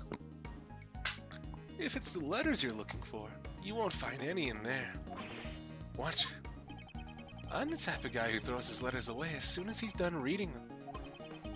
Where's the point in living in the past? Does that mean he's already gotten rid of the evidence? Mr. Edgeworth, everything you've said so far has meant nothing more than baseless conjecture. The evidence, I'm just one step behind it. What should I do? Am I all out of moves? Nope. Nuh-uh. Without evidence, I won't allow you to cast doubt on my friendship with Knightley. Who was that? Excuse me. Miss Mary, what's on her mind? I've been listening in on what you were all saying, and, when you say Mr. Knightley, you mean Simon's friend, Mr. Knightley, right? Yes, that's correct. Does she know something? This morning, a letter arrived from Mr. Knightley. It was for Simon. What? Yeah, actually, what? What did you say? But that's impossible. Knightley's already dead. Yeah, so, who? Miss Mary, please let me see that letter. Okay, here you go. Quick, open it. This is a correspondence chess letter. This is the response to Dogen's last move. Pawn to g6. Now can you see the path to checkmate? I mean... No, he's fucked. White loses this game.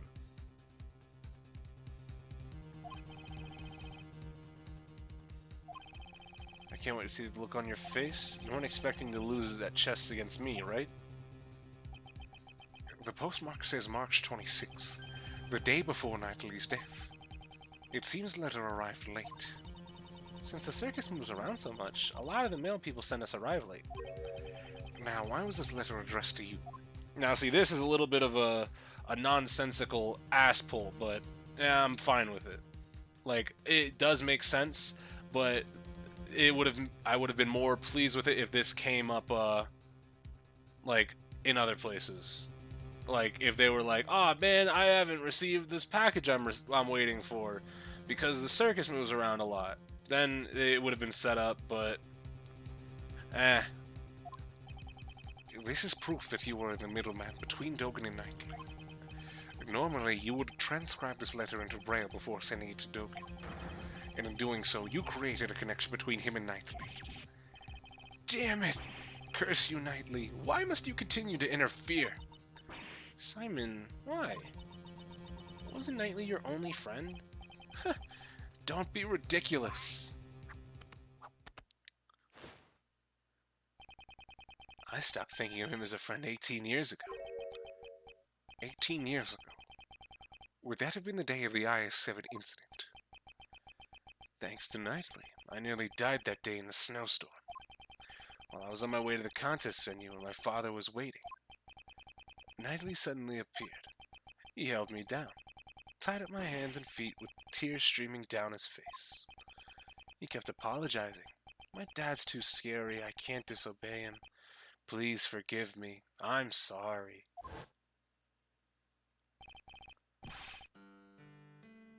Stop it, Horace. I promised my dad. I said I'd taste his desserts. If I'm not there, Dad will be in trouble. I'm gonna let everyone know my dad's desserts are the best in the world. After that, he locked us inside the car.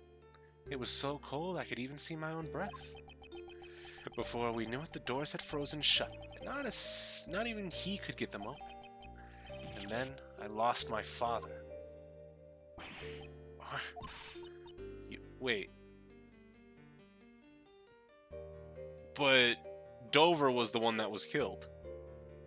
I guess maybe he's saying that his father got taken. No, because his father didn't even get taken to prison. Because fucking, because Masters got pinned for the crime. Horace Knightley was the son of the murderer who killed my father. What could this mean? His confession runs contrary to the information we have.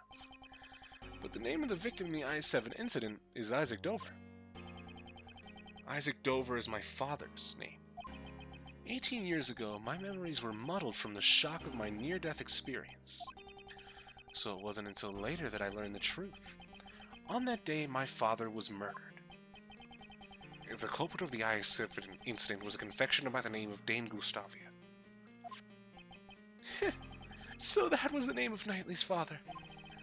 That low-life scum of the earth killed my father. Just the thought of it makes me sick. So you knew who the culprit was all along? Of course not. Had I known, I would have tipped off the police a long time ago. All I knew was that Knightley's father was trying to set my own father up. That's why I immediately knew that the one who died that day was my dad. Knightley had a hand in my father's murder. That traitor. He was the son of a killer. It's only natural that he ended up dead. It would appear that you are a victim of a very serious misunderstanding. Misunderstanding? Just what are you talking about? Isaac Dover, at the time, he was actively working as a sculptor in France, under the name Pierre Hoquet. Is that right? Oh, sorry to say I don't remember that at all. It's only natural you don't remember. After all, he's not your real father. Thinking about it hard right now, but this might be my new favorite Ace Attorney game. The fact that everything is connected and there's zero filler really stands out. Makes me wish I played it sooner. I still think the increased like pace and overall like gravity of events that happen in Spirit of Justice make me like Spirit of Justice a little bit more, but this is a very close second. Was that supposed to be a joke? I'm not amused. You won't be able to laugh at all once I reveal the truth to you. This piece of evidence proves that you are not Isaac Dover's son. His son was wearing his ring.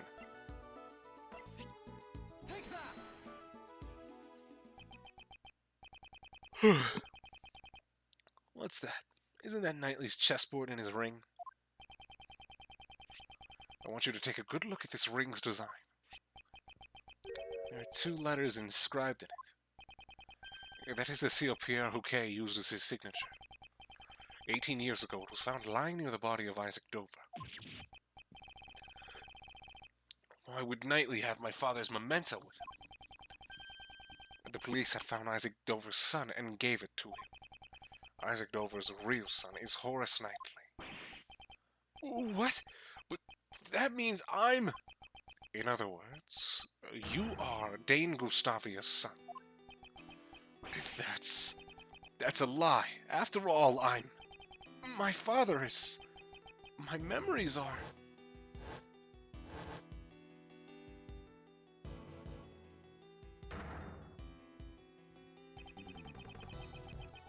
I lost my father because Knightley locked me up in the car. That's why I thought it would be fitting if he were killed as well. SOJ do have dots.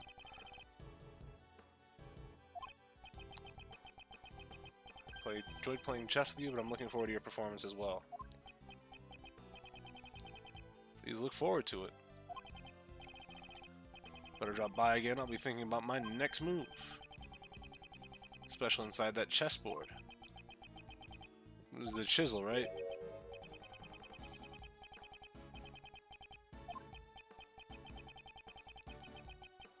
Ooh, did we didn't see this, did we? Dog, he was like, yeah, no, you're gonna get killed in here. I know it. I can smell it. Not a word. Goodbye, Horace. After all that, you're saying it was my father who killed Knightley's. Then that means, was it all for nothing? I didn't want to become some weakling who could be killed by anyone. That's why I thought I'd follow in Mr. Dogan's footsteps. Oh, great. This finally proves it. Simon Keyes, you are Dogan's correspondence chess partner, and the mastermind behind this case. Big laughs. That's right, it was me. I'm the mastermind behind it all. He's finally showing his true colors. As you all know, I witnessed the incident 12 years ago. President Huang's assassination. So the child who drew that picture was Simon Keyes. Man, what do you think of his theme? It's fitting for... I think it's fitting for Simon. It kind of feels like it's all over the place, though. I don't know how I don't know if I like it. When I was found out, I was subjected to horrible interrogations over and over by that heartless Patricia. I'd spend the nights trembling in my bed, terrified of what the next day would bring. And I'm sure you can understand why I want to sneak out of there, right? Using this game doesn't hit as hard as some of the other games in the Ace Attorney franchise. Of course, there's always going to be that like brief thought of, okay, these games are going to have a toned down OST because Edgeworth is a toned down person, but it does lend itself a little bit to me wanting some better stuff, right? Because like, while I think the Edgeworth like chess theme is okay, right? Yeah, like exactly. We're always gonna go back to it. Starsman brought it out. Overtaken is still going to be the best. However, Blaze would have likely sent pursuers after you. Exactly. I was on the run from him every waking moment. 24 hours a day, 365 days a year. I couldn't even sleep at night. I'd jump at the slightest noise. And that's why I became a circus performer. Blaze DeBest was the chief prosecutor, and Patricia Rowland was the warden of the prison. No ordinary person would be a match for those two, and there were no adults I could rely on. Furthermore, behind the scenes was the body double who would set those two in motion. Though he was a fake, I was up against a nation's president. Talk about utter despair, right? Why must we say this word? This word is not great. My only ally was Mr. Dogan. He saved my life after all. He actually helped me out, unlike Knightley. If this story is true, it's ironic. Dogan, the fiendish assassin, was idolized by the child he saved. If I followed in his footsteps, I'd no longer have to worry about being eaten alive. That's right. Now it's my turn. My turn to devour those who would feed upon me. And I suppose you never thought to seek help from the police. No way, no way. As long as Blaze was around, any evidence would be destroyed by him. Actually, didn't something like that almost happen today during Patricia's trial? I knew from the very beginning that things would turn out like this. The evidence from Patricia's trial. So he's saying that he expected the evidence would be destroyed. I see. So that's why you kidnapped John. To force a guilty verdict, even in the absence of evidence. But, okay. But didn't the kidnapper ask for a not guilty verdict? Who's to say? But in order to expose... No, it was Blaze who was asking for a non-guilty verdict. He just said, hey, do what you must. Put her away. But in order to expose the crime of 12 years ago, there was no other choice. That's according to you. However, Blaze also attempted to kidnap John in order to manipulate the trial in his favor. Your methods are no different than those of the people you so despise. That's only if I were actually the kidnapper. But I would never do something so evil. No way, no way, no way. I just simply couldn't. Besides, Mr. Edgeworth, I'm actually quite thankful to the real criminals for giving me the opportunity to extract such sweet revenge.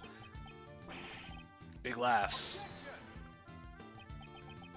So you admit it. Your motive was revenge. Yeah, I admit it. So what? Sure, I held a grudge against those creeps.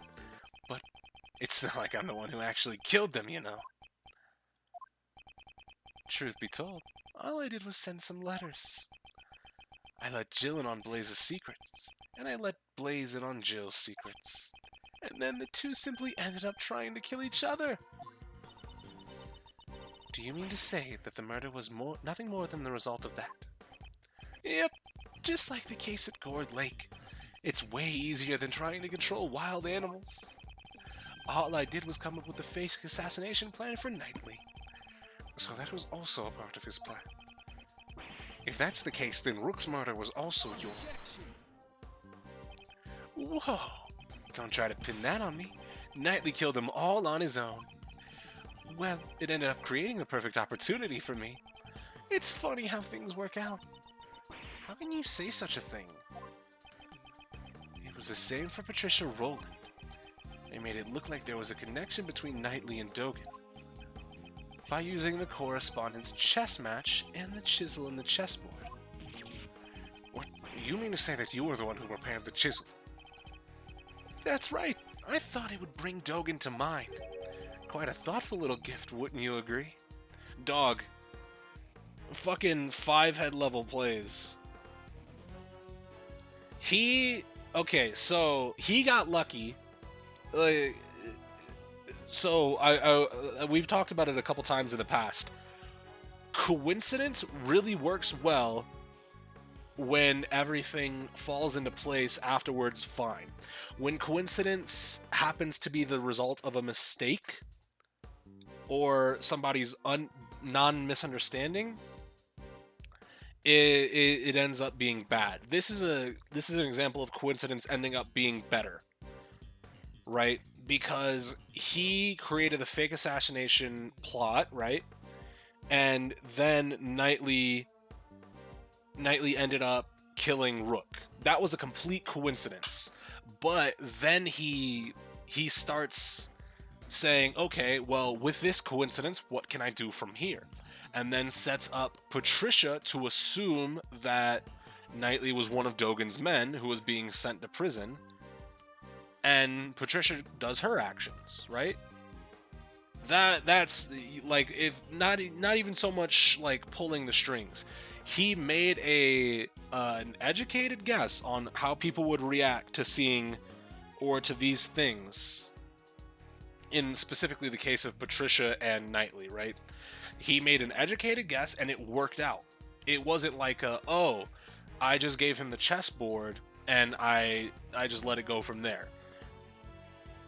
Once Patricia saw the bell around the shack, or around the chisel, not the shackle, she was like, "Oh yeah, nah, that was fine." Yeah, this guy was predicting 3 turns ahead, basically. He was playing ahead of the game, like you should do. And this game is a very heavy chess overtone. I kind of fuck with it. And that was all it took for Patricia to murder Knightley. Oh, the feeling that everyone around you is an enemy. I know it all too well. The tiniest spark can set off an explosion of fear, resulting in horrific mutual destruction. All I did was watch the comedy of errors unfold from the audience. And you were my final pawn, Mr. Edgeworth. A pawn? Me?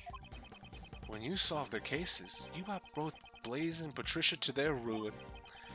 And the weapon that delivered the coup de... Ah, motherfuck! How many times? Give me that. I need that. Was your own logic. I didn't solve those cases for your sake. Oh, I know. You never really cared about saving me. You just wanted to pretend to be a defense attorney, didn't you? What did you... All I had to do was go, no way, no way, no way, and act all scared. And you totally believed me. You were giving it your all in trying to save me. So, even your arrest was just a ploy to make me use my logic. To be fair, getting arrested wasn't part of the plan. When people began to suspect that the chisel I sent was the murder weapon. Honestly, I broke out in a cold sweat. I thought for sure it would be curtains for me.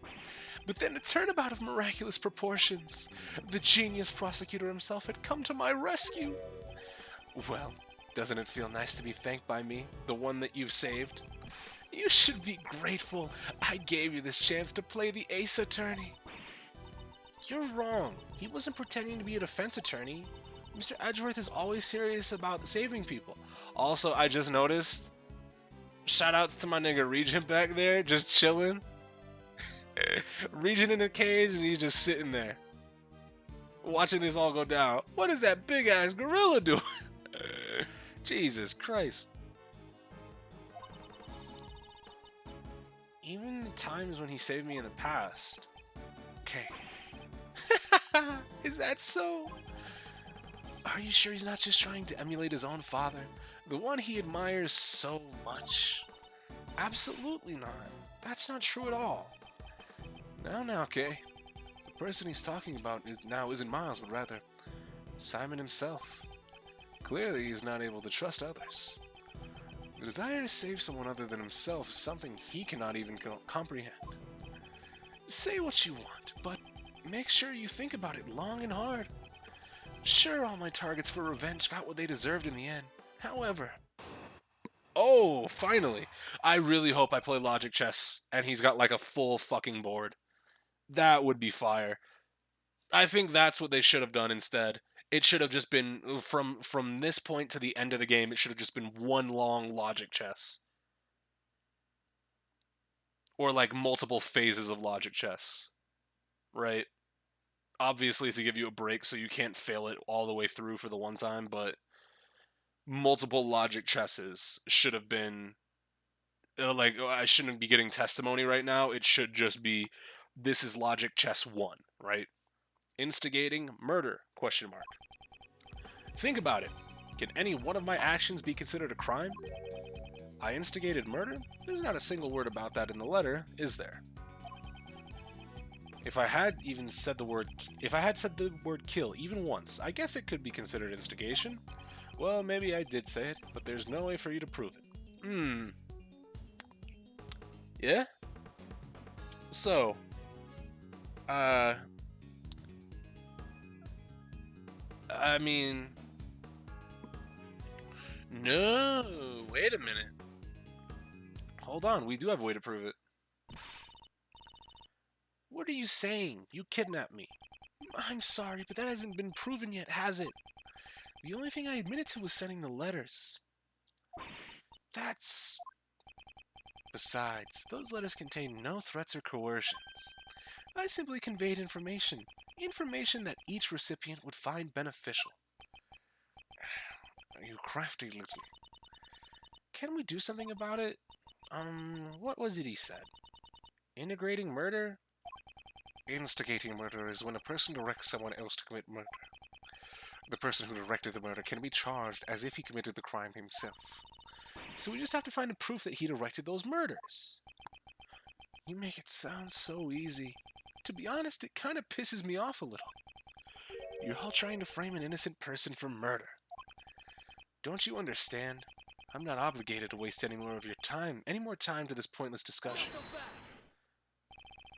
The police are waiting for you outside of this tent. You have nowhere to run. Really now? You think I wouldn't have an escape route prepared? Yeah, no, instigating murder is definitely a thing. For example, let's say I gave an order so that all the animals here attacked you. Now, what if I were to take my leave during the ensuing chaos? What'd you say? You can't be serious. I was just an example. Wouldn't that make for an interesting show? Woke up 30 minutes ago and I see we're in the final parts of the case. Yes, sir. We have to be. Lang is folding that gorilla. Yeah, hold on. Lang took a bullet. Anybody who... Wait, no, we have two people that took a bullet in here. How'd you react to finding that fucker out? I mean, it was... It pretty decent, good mystery. I came to the conclusion shortly before we actually came to the conclusion in-game, which means it's really well paced out. That, like, the pacing of...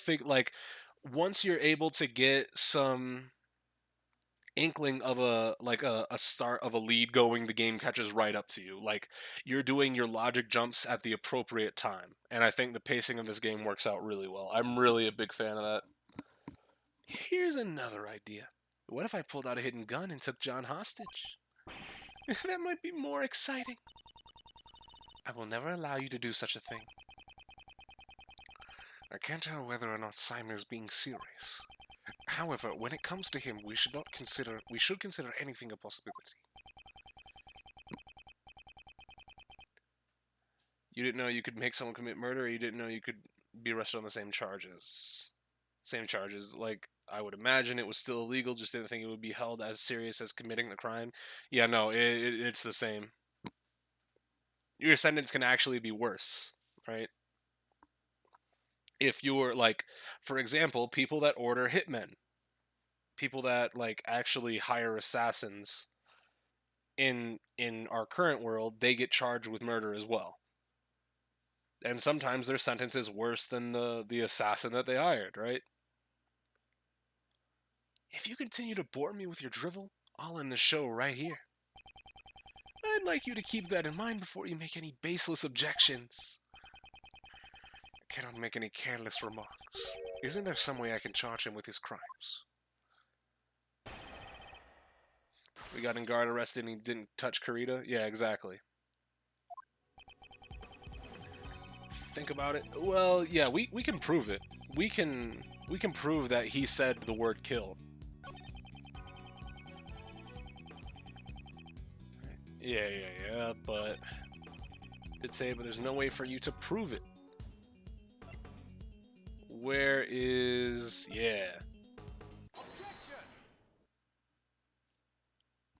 Tap tap. It is my firm conviction that you instigated the murders. After all, you told me so yourself. Perhaps I should let you in on this, Mr. Edgeworth. Actually, I was the one who ordered Blaze the Best to kill Jill Crane. And you know what we didn't turn off at this specific moment? Any guessers in chat? We didn't turn off the bug.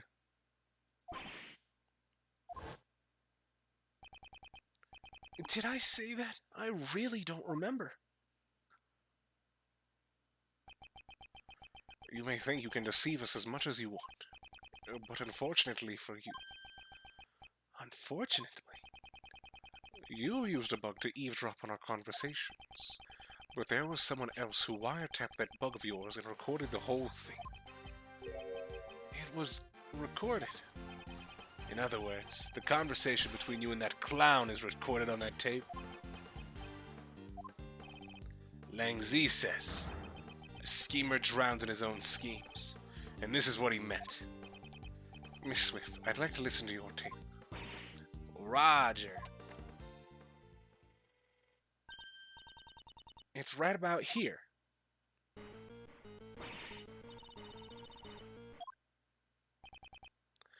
Courtney has like top 5 worst ringtones of all time. Not even in this series, just of all time. Get a phone call and I think I'm about to get taken out. This is where it starts.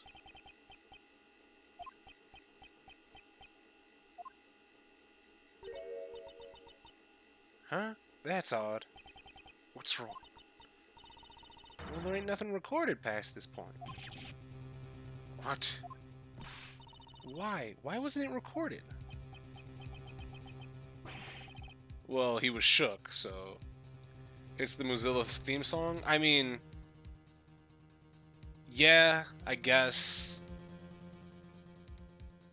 It just doesn't sound good. It just doesn't sound good as a fucking ringtone. Too bad, so sad. Did you really think I'd leave behind any incriminating evidence? The bug I planted as a special feature. It can be turned on and off with a remote control. What? That sort of thing exists? Certainly, remote-controlled listening devices do exist. However... Are you saying you switched off the devices so that your own voice would not be recorded? Precisely! Impossible. You couldn't have done that unless you knew you were being recorded. Isn't it obvious I knew? I guess you just don't get it. You could call it a hunch. I had a feeling I was being wiretapped. Miss Swift, was it? I figured things out because you knew about the kidnapping. Don't tell me. You were listening in on that conversation. That's right. Though come to think of it, I'm surprised you didn't realize it until now. Some genius prosecutor you turned out to be, Mr. Miles Edgeworth. Oh my, and what was the end result of all of this? Since you don't have any proof of the instigation charges, It's game over.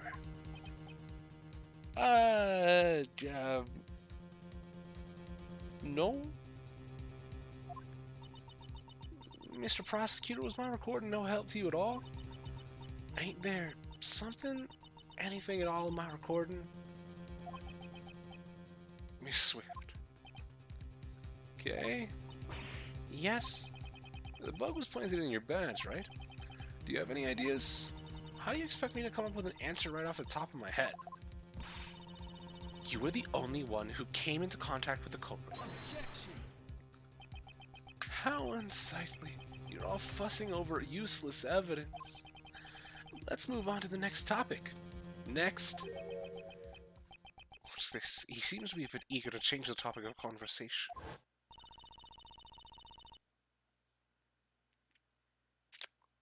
Yeah, she was with the she was with Simon when he was flying the hot air balloon, right? And they went up to the tower. Would there be anything that they should have been able to hear?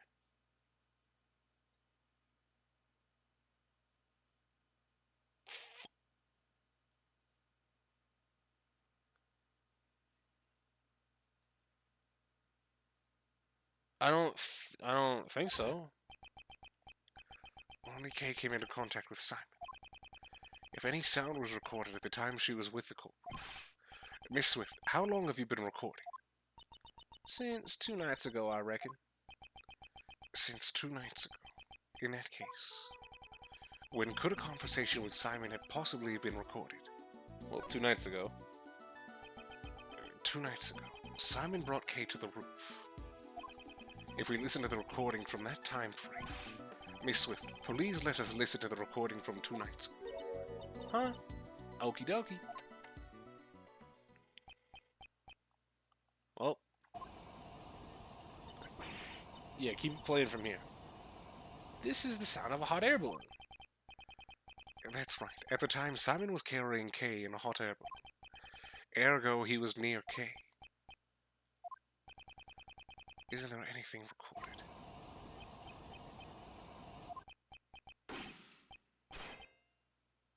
Bang, clang.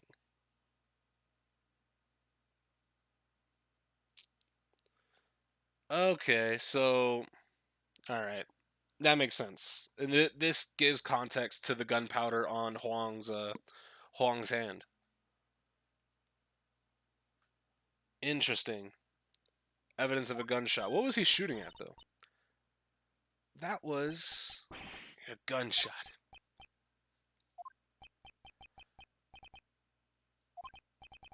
It seems you are quick to deactivate the bug.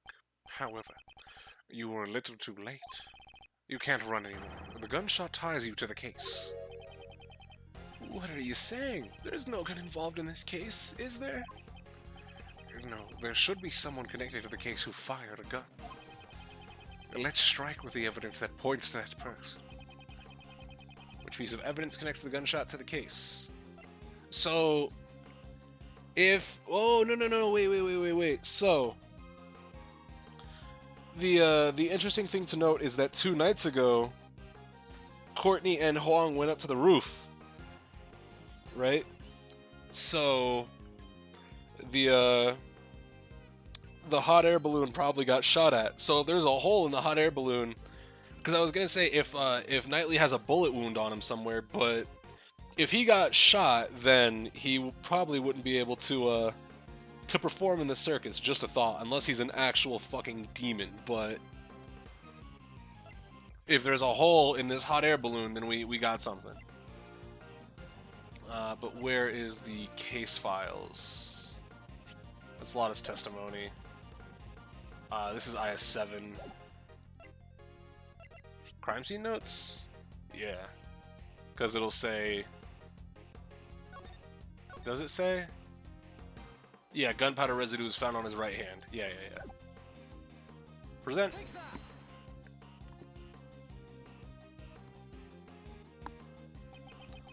It's written right here, in the body double's autopsy report.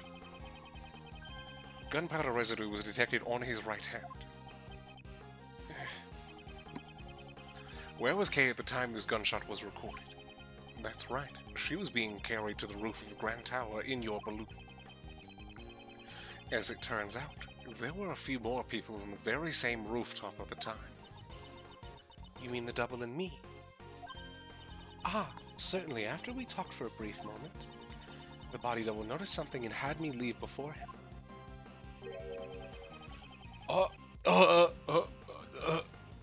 Skeet shoot and pull. That's very dangerous. Now, what if that gunshot rang out after that? We can clearly hear it in the recording. I doubt that you wouldn't have noticed it. Do you intend to feign ignorance until the very end? That's nothing more than mere conjecture. Oh! What we heard on the recording was not just a gunshot. We heard a clang as well. If you listen closely, you can hear the bullet hitting something. If the body double was aiming at Simon, then the bullet may have struck which piece of evidence? The fucking... the balloon. Yeah! The body double likely fired the gun at the balloon. If we assume that the bullet hit something, it would have been the balloon's basket. Let's examine it immediately. Well, it would have to be on the bottom, right? Or like, yeah, there it is. Very dangerous. This hole. It's a bullet hole. A bullet hole was found in the basket. You won't be able to talk your way out of this one. Got him. GG's. How do you intend to explain the gunshot and bullet hole? So you figured it out. You're good.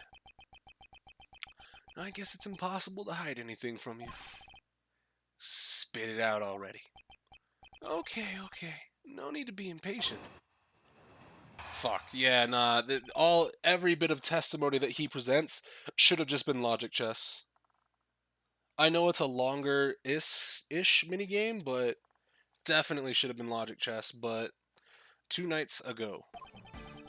Happened when I was riding the balloon to the rooftop. I saw the body double and you, Miss Courtney, on the roof. Talk about a surprise. Only the double noticed me. He told Miss Courtney to leave ahead of him. But why did he instantly just shoot at the balloon? Like, why? He then pointed a gun at me and fired. Why?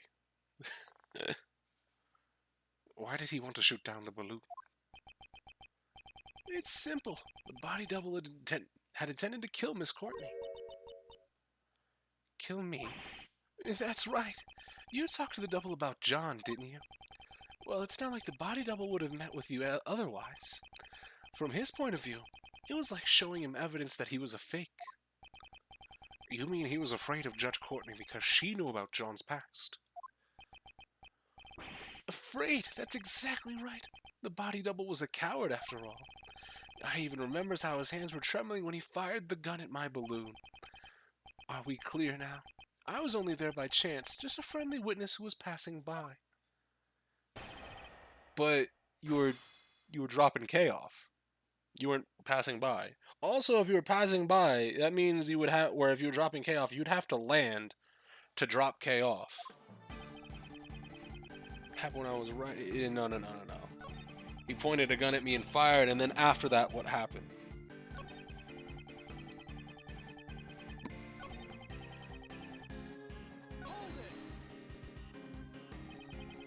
The bullet struck the balloon's basket cleanly. I panicked and tried to get away, but he wouldn't shoot. So he wouldn't shoot me down, but talk about a close call. You say you tried to get away right then. That's right. Is there a problem? Is there a problem with his statement? There is a problem. You must have placed K on the rooftop. You couldn't have gotten away before then, correct? Yeah, that's right. I forgot. After the body double fired one shot, he entered the hatch to the 51st floor. I looked around for a bit and then landed on the roof. Please add that statement to your testimony. Sure, I don't mind. fired one shot, he entered the hatch on the 51st floor. Yet, nah, she never saw, Lotta never saw the president, and she was in there 2 nights ago. Where is Lotta's testimony? This is actually good. We're getting a wide variety of actual evidence that we're using, too. Like, Lotta's testimony's come up a couple times. Once again, you lied. Lied? The body double could not have entered the storeroom on the 51st floor 2 nights ago. Miss Hart's testimony proves it. What? How can you trust that sham journalist's testimony? What do you say? You can't insult my mentor like that. 2 nights ago, that lady was staking out the 51st floor. Given that, just how did the body double leave the roof? Indeed, that is what we must now prove. If he did not use the elevator or the 51st floor to leave the roof, then only one route remains. How did the body double leave the roof without using the elevator or the 51st floor? He fucking flew. He swapped bodies.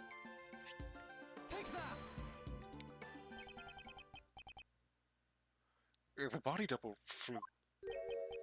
I'm so glad Twitter recognizes Chikorita as the worst starter. I mean, there's really no other option. He flew. Simon Keys, he rode in your balloon. Hey, stop joking around. Why would I have needed to give the body double a lift? The elevator had a security camera, and the 51st floor was being watched by Miss Hart. Your balloon was the only way the body double could have left the roof.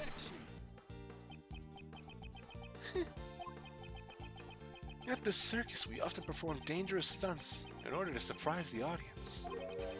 You think you've got me cornered? Sorry, but show ends here. Incidentally, when Twitter realized Empoleon is the greatest starter of all time, I mean, to each his own, as long as you don't pick Chikorita. What? Hey you, Lotta, was it? I'd like to ask you something. Are you saying you stood watch on the 51st floor the entire time, without any breaks? Well, reckon course. There ain't no mistakes in my testimony. Nah, she was passed out for a little while. Really now? But didn't the sound of Mr. Edgeworth's assistant falling into the storeroom cause you to faint? Yep, okay. Yeah, she passed out.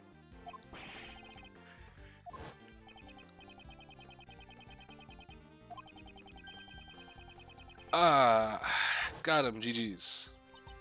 What's your point? Nobody's perfect. The point is that there's a gap in your fucking memory. Look at her, Mr. Edgeworth. That's the kind of person you're relying on. Kay fell into the storeroom after the body double had left. In that case, I have a theory on how things happen.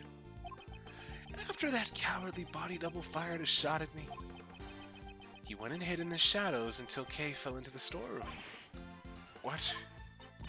So, what if he was hiding? Calm down, son, it's just a drawing. Good grief, have you guys still haven't noticed? What if the body double stayed hidden until Lotta had fainted? And then he went down to the 51st floor? That can't be. Precisely. The locked room mystery on the roof has been unlocked. He even said it in my voice. But wait, there's more. I told the hidden body double about John Marsh. That's why he attacked John the next day during practice, but got himself killed instead. In other words, the one who murdered the body double was none other than John. John had no motive to kill the body double. He knew. He knew he was the real president's son. And how would he have known that? Because I told him so in a letter. What did you say? That is a lie. Yep, it's all a lie. But then again, maybe not. Maybe I really did tell him. Right, John? It's true that I caused Mozilla's head to fall. But I didn't know about my dad until today. I'm not lying. Oh, really? I wonder about that. I found out about the head falling thanks to the bug. Now, if you were the one who caused the head to fall, and the body double was crushed to death, that settles it. You're the culprit. You successfully carried out your revenge. Congratulations. All the pieces of the puzzle are now in place. As Mr. Edgeworth would say, The logic fits. Now then, any rebuttals? the murder of the double. Well, here we go. More testimony. I'm going to keep saying it every time they bring it up. Where's my logic chess? Until we get to the logic chess. The murder of the double. Manipulating humans into fighting with each other. Sounds just like me, right? I did the same thing to Knightley and Blaze. At any rate, there's no way the body double could have gone for a ride in my balloon. The double was crushed by the monster's head, right? And who was it that caused the monster's head to fall? Nah. Cause the balloon was, or the basket was heavy, right? Did you land on him with your goddamn balloon?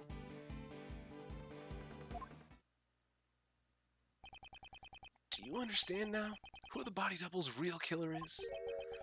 The truth that I provided with them gave a big motive for murder.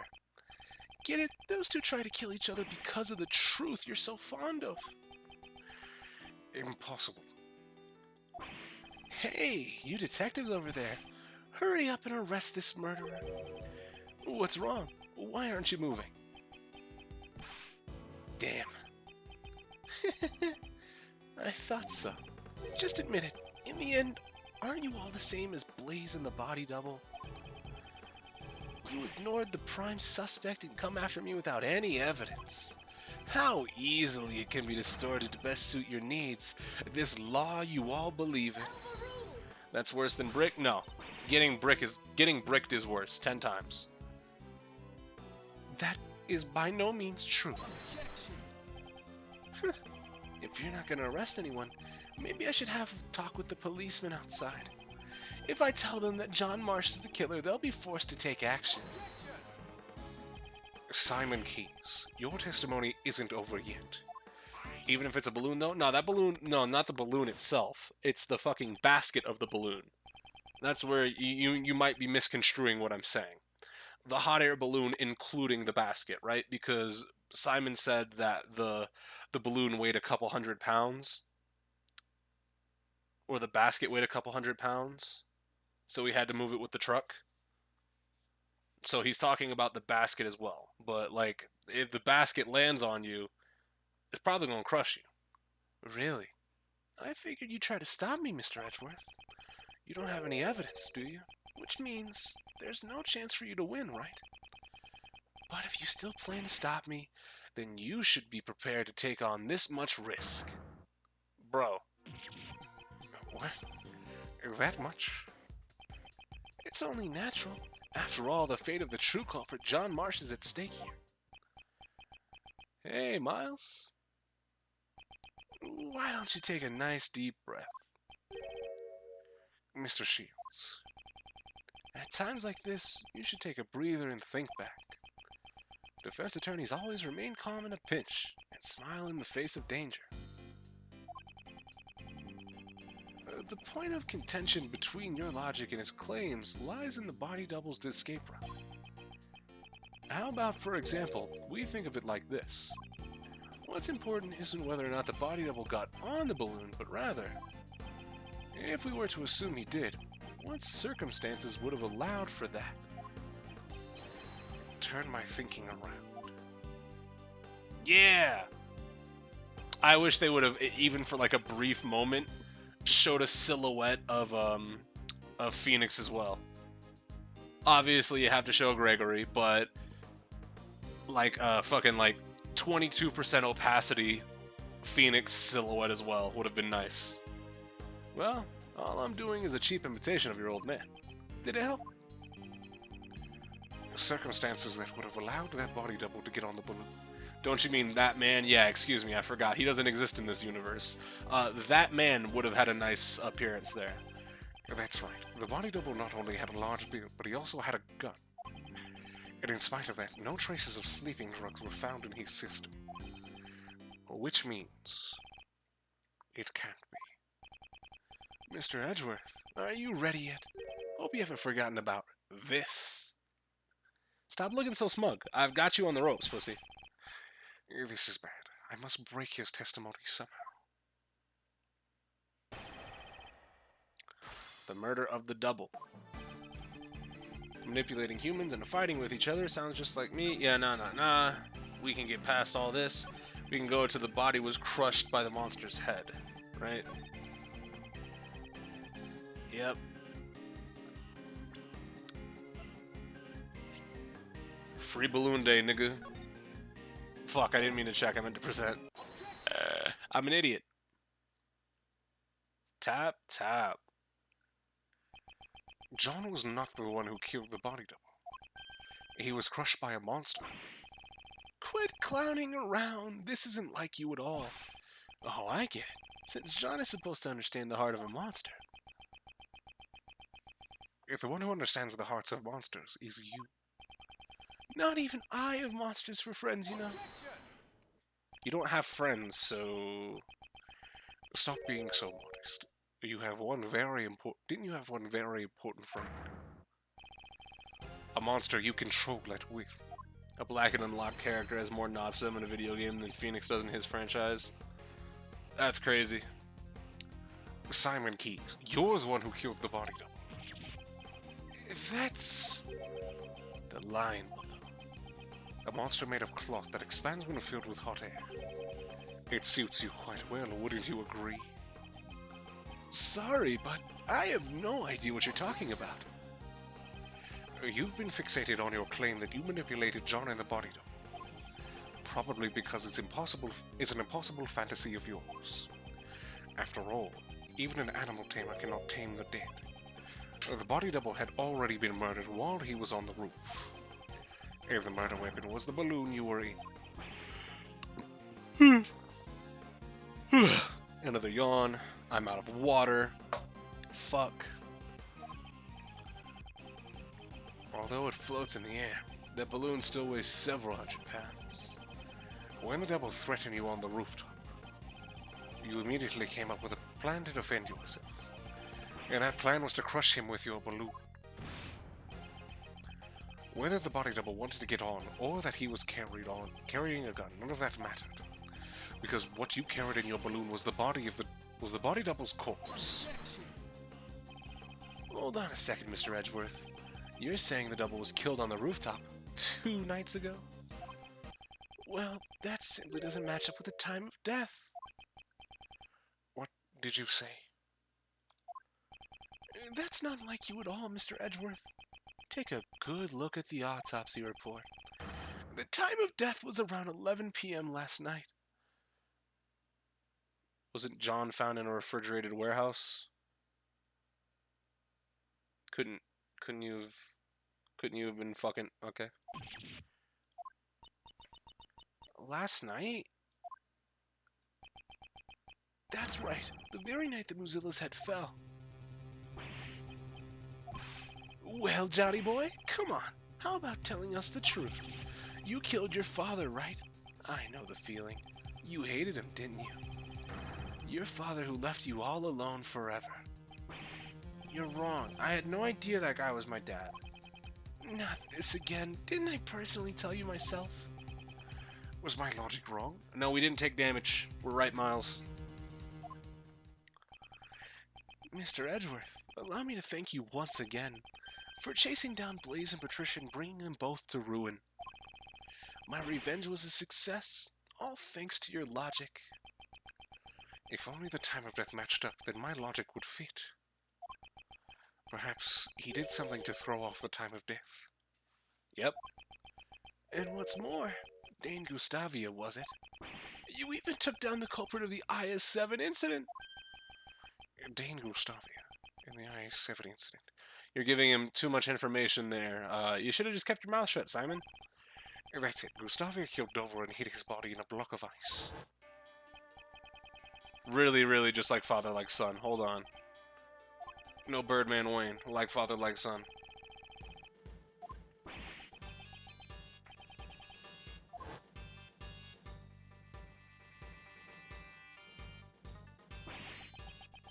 Don't laugh like that. You may be laughing like that, but you're on the ropes.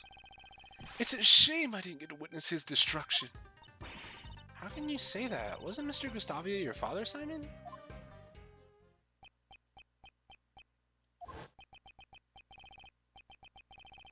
Oh, great.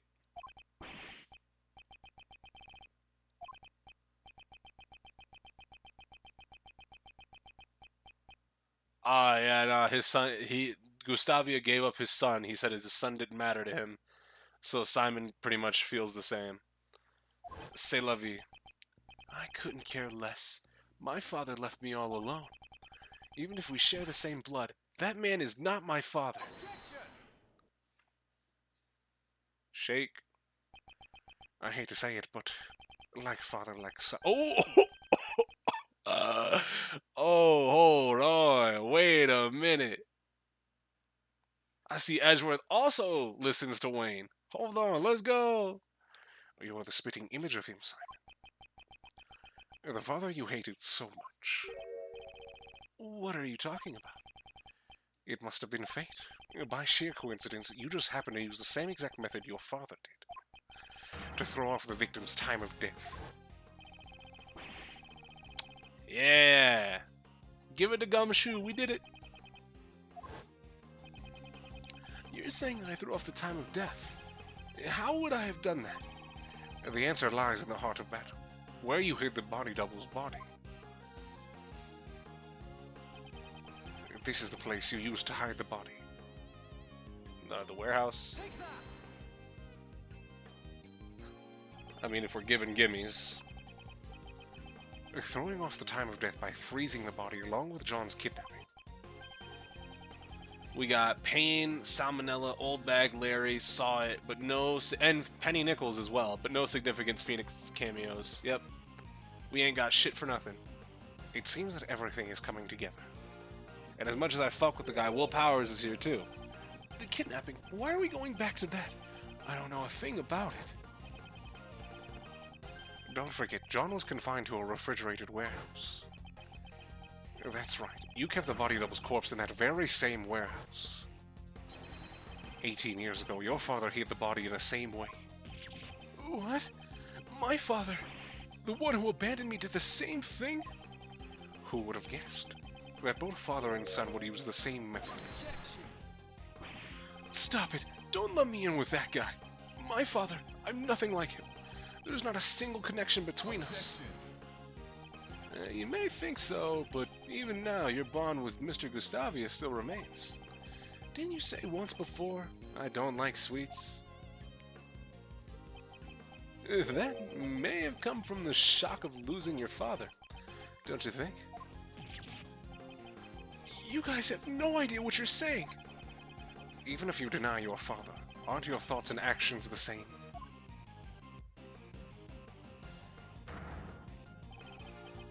Particularly your belief of sacrificing others to protect yourself.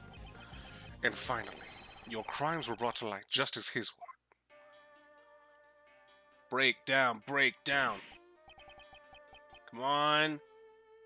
Yeah! What?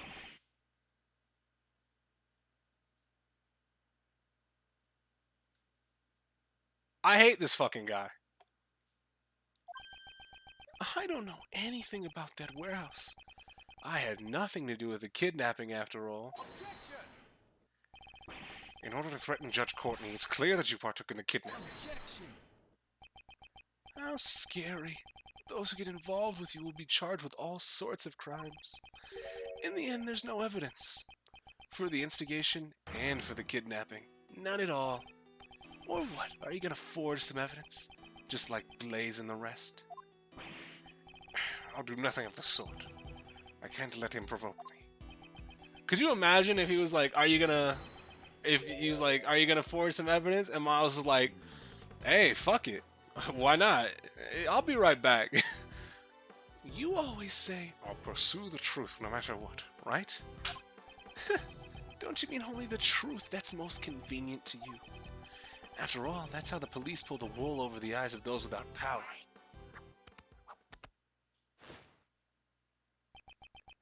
And that's why my revenge was necessary. None of you can catch me. Not Patricia, not Blaze, and not even you. Mr. Edgeworth, at this rate, isn't there anything we can do? Even though all my logic points to this man, I just need evidence. Even a single piece of evidence would suffice. Well, it's been a fun show, but it looks like it's time for the curtains to close. If you'd like, why don't you come see my next performance? I'll let you if you admit defeat. Big laughs. Hold it. Don't even know who it is. Who is that? Oh! Ha! Dog. This game is amazing. Sorry to keep you waiting, Mr. Edgeworth. Gummy, where'd you go? I was just doing the job that I'm able to do, pal. Detective Gumshoe, your report, please. I did a quick investigation, sir, about the warehouse John was at. That refrigerated warehouse is currently being rented by the Very Big Circus, just as Mr. Edgeworth said. So it's finally here, our trump card. Well done, Detective Gumshoe. Now then, Mr. Keys. There must be some mistake. Maybe it has something to do with the circus. I see. Indeed, we are not well informed with the affairs of the circus. In that case, why don't we get your boss's opinion on this? Regina. We are renting a refrigerated warehouse to store the animals' food, but I don't know much about the place. After all, I let Simon handle everything. Got him. GG's. Curse you. Simon, how scary. What a shame. It seems your desperate actions after the crime were in vain. If the body was found in the warehouse, suspicion would have fallen on you, the one in charge. And that's why you specifically moved the body back to the Grand Tower, wasn't it? However, us finding John confined in the warehouse was a fatal mistake on your part. Our resident great thief and detective are both rather exemplary. What's wrong? I can even tell through your face paint that you're looking pale. I was about to say, it's not face paint. I thought he was going to say it, and I was gonna lose. It's not over yet, Mr. Edgeworth. Your logic is missing the most important piece of evidence. Please do tell. Isn't it obvious? Evidence that I killed the body double with the balloon. You can't present it, can you? I mean, we can just investigate the balloon. If it has the pollen from the fucking lion lilies, then we got you. That's you shouldn't have done that. The evidence. It exists. What'd you say? If Mr. Keyes murdered the victim, traces of the murder should still remain here. On the balloon. It should become clear once we examine a basket of this balloon. The balloon again. Didn't you already find the bullet hole? There's no way you'll find anything else there. It'll be fine, right, Mr. Edgeworth? Mr. Edgeworth is a hero who always finds the truth no matter what he's up against. That's right, pal. Of course it's gonna be fine. Mr. Edgeworth has gotten out of more impossible situations than I can count. Miles, I believe in you too. But more importantly, I'm sure your old man watching over you believes in you as well. Oh, please let me get a fucking... Please let me get... Just like with Mia and with Phoenix in Game 3, I need a Greg Miles point objection. Miles Edgeworth, just calm down and think. You're one step away from the perfect proof. I don't know why y'all hyping me up like this. I already know. The body double was killed by this balloon. The proof lies in the traces left on the basket. Simon Keyes, it's time for you to atone for your crimes. I'll see it with my own eyes. The moment this past case is settled once and for all. Please, Prosecutor Edgeworth, deliver the final blow to this unforgivable person. Well, it seems like this is the final decision. Do we not have fucking any sort of what's the word? Logic chess against this guy? Because that kind of sucks. Gonna be a little miffed. This is the final piece of evidence that proves your crimes. What traces were left on the balloon that crushed the victim? Where the flowers at? A bouquet. When John found the body, a bouquet of lion lilies was there as well. Lion lilies. The flowers from Zhang Fa that represent the bond between parent and child. That's your evidence? Surely they must be buried under a mountain of garbage by now. This whole game was logic chess versus him? Yeah, but no, I wanted, like, for the theming of this guy being steps ahead, it would have been nice to get, because the last thing that we had, the last logic chess that we have is against Sebastian, right? And it's not like he's the most mentally fortified person in the game, right? It was just more so to break his emotional state. So I think we should have had logic, like proper logic chess versus Simon. I think that would have been better. Moreover, the one who threw it away was John himself. That's not much of a bond now, is it? That language of flower stuff has nothing to do with this. Calm down, John. Certainly you may have thrown the flowers away. However, I believe those emotions remain as strong as ever. Those bonds will surely protect you from that man in the form of my final piece of evidence. What the heck are you talking about? Those flowers were crushed, ergo they must have come in contact with the murder weapon. Perhaps we'll find the very same pollen still stuck to the basket of your balloon. No way, no way, no way! You guys examined the basket just a few moments ago. If there had been any yellow pollen stuck on there, wouldn't you have noticed it? Blue tracksuit. How did this happen to you?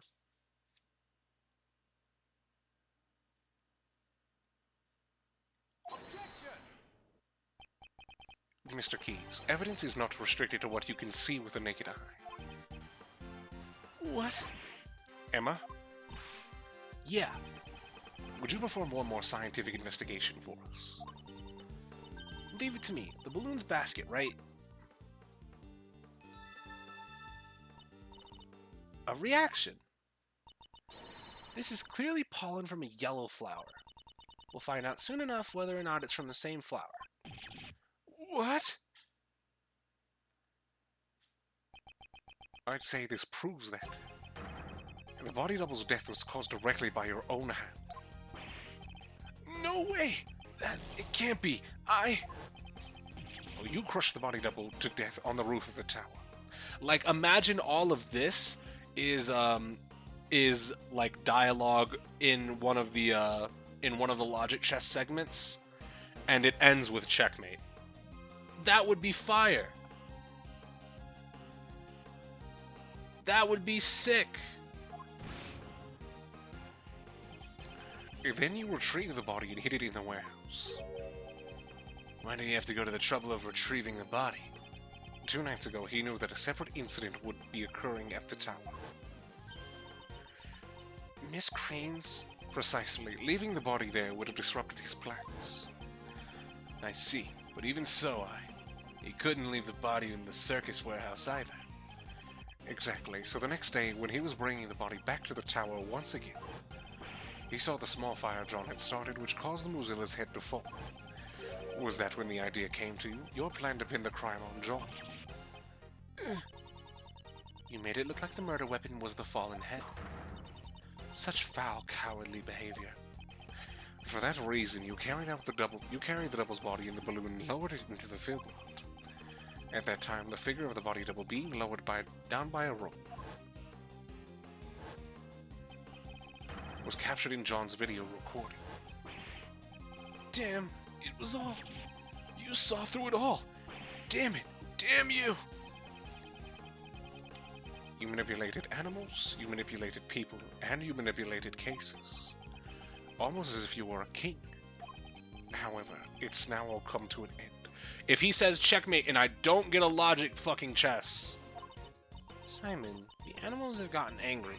Even Money and Addisky. You never thought of them as your friends at all. How sad.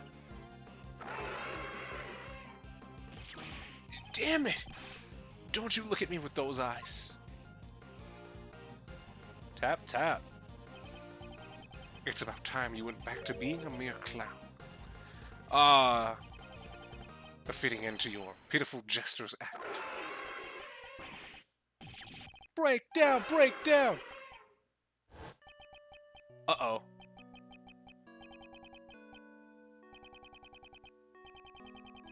Well, got him. GG's.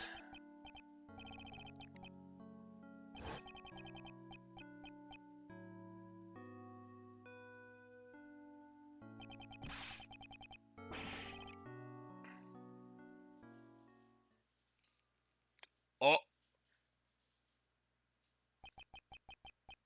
Oh, he's just reminiscing. Okay.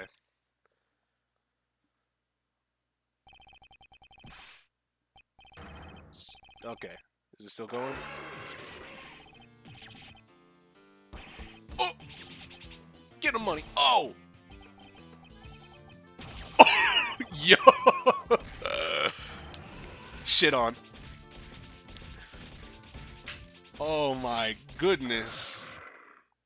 Whew. It seems the game is finally over. Oh! Shelley the Killer. I was expecting it to be Dogen. Mr. Edgeworth, I must thank you. You have exposed the true identity of the mastermind. Now, I am free to... What? Drawing a gun would be most inadvisable. Stay where you are and do not move. Alright. Hey. Hey. Fuck it. I don't have a gun. You do have a gun, do you not? You intend to draw and fire it without anyone noticing. He must have taken it from the body double when he killed him. This man has betrayed his bond of trust with me. Hey, fuck it. Madden Guard didn't get it. Let's let him get it. Fuck it. I don't care. I'll give that one to Shelley. He would have me kill the president while knowing full well he was the body double. Lying about a target is an extremely dangerous thing to do to an assassin. Not having all the cards on the table can seriously jeopardize an assassination. However, what is even more unforgivable is your deception and your attempt to manipulate me. The time has come for your retribution. Stop. No, let him go. Man! Oh! You are. It has been far too long, Shelley. Please step aside. That man is my prey. Now, when I said if we were to get a Shelley the Killer versus Dogen face-off, I didn't think we would have them standing off against each other at the end of this game. One blind, one is crippled. I must ask you to spare his life. Please permit this young acolyte to receive his proper punishment in prison. And if I refuse, his is the first life I have saved. I will not allow it to be taken away so easily. You saved a life. The assassin Sirhan Dogen. Ironic, is it not? That I, the one who has taken countless lives, am making a plea for this young one's life. He saved my life just as I have saved his. Before I knew it, I grew quite fond of the lad. You may laugh at me as much as you wish. However, I must ask that you spare the life of the boy. From one assassin to another, please make this allowance. Dick Killer's gonna give it to him. I understand. If you are willing to go that far. You have my... Okay, so... Important thing is... Dogen was like, I will have to stop you. Dogen said, please spare his life. Dogen knew Shelly would wax him. My god. You have my thanks. I am in your debt. No need for thanks. I simply felt there would be no merit in a fight to the death with you. That is all. Oh, you... Oh, there would be no merit. You ain't shit, I'm better than you. And with that, I must take my leave. Oh, there he goes. Damn it, wait. Shelly the Killer is the strongest being in the universe. Oh my goodness. Second only to Pearl Faye. Prosecutor Edgeworth, I must thank you as well. It was necessary for this young acolyte to be put in his place, and that you have done. Now then, it's time for me to return to my humble cage, surrounded by iron bars. Right, Anubis? Right, boy? Hold it. Oh, look who's here. Hey, priest guy, you killed my dad, right? Indeed, I am not one to forget those I have slain. I see. You must despise me, boy with horns. In that case... John. Do not panic. I simply lent the boy with no horn... With horns my... What? Uh-oh. Take that knife and run it through my throat. A single stab should do it. I've long grown weary of my wooden carvings. Revenge. John, don't do it. John, please, I beg of you. Until just now, I had intended to seek revenge, no matter how many years it took. Revenge. Revenge is good. Really good. All your pain and suffering slips away. Everything becomes numb and you feel nothing. Yeah, you may be right. I thought about that while I listened to what you had to say. John? But the only one who would be satisfied with revenge would be myself, right? If I became a murderer, my mom would go through even more pain and suffering. My friends from the movie too, and all those people who care about me as well. The boy with horns says some interesting things. That's right, I finally get it. I'll never forgive you, but I'm not the one who should punish you. After all, isn't that what my mom and that prosecutor guy here are for? John. John, you just said some really profound stuff just now. Okay, perhaps you should study up a little more yourself. Is that so? Well then, young one, it is time for us to depart. Where to? To prison, of course. That place will be our home. Our home? Don't make it a happy ending. Shelly the Killer should have waxed that nigga. Nah, fuck that. And with that, the case that involved and affected so many people came to a close. However, there was still one last thing I had to do.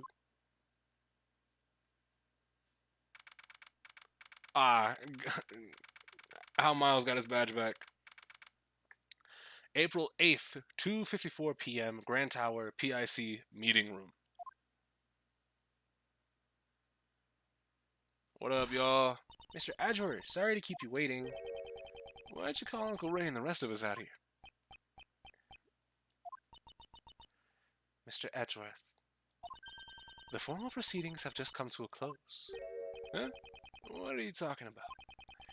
This is the place where I once relinquished my prosecutor's badge.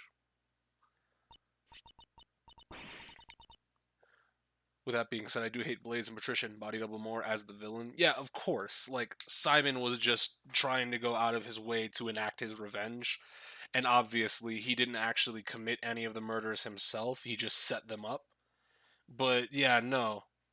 Having Shelly the Killer still want to complete his trust breaking contract, or like his what would that be? A breaking of his terms of service? Could you imagine you break terms of service on anything and you just get murdered? But yeah, no, I still want. There's part of me, partly because I feel jaded that I didn't get a fucking logic chess versus a guy, but also because I want I want murder. I want Shelly to get that. Shelly deserves that. He got that one. I was gonna give it to him in 3-5, and or excuse me 2-4, and nah, Matt and Guard confessed. Nah, Shelly got that one.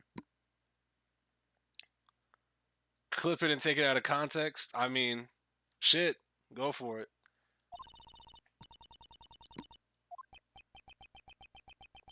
Imagine that Twitch email you broke TOS, Shelly coming for you. I guarantee there'd be no more problems. There would be no, you wouldn't see any more headlines about, oh, this person did this on stream, this person did this on stream. You wouldn't see any of that. You would be seeing none of that shit. Somebody breaks, I would give it like 2 or 3 times. Somebody breaks TOS, Shelly the Killer pops up. Okay, people just stop breaking TOS. To be fair, it was more on Dogan for getting in the way of Shelly, but oh well. Yeah.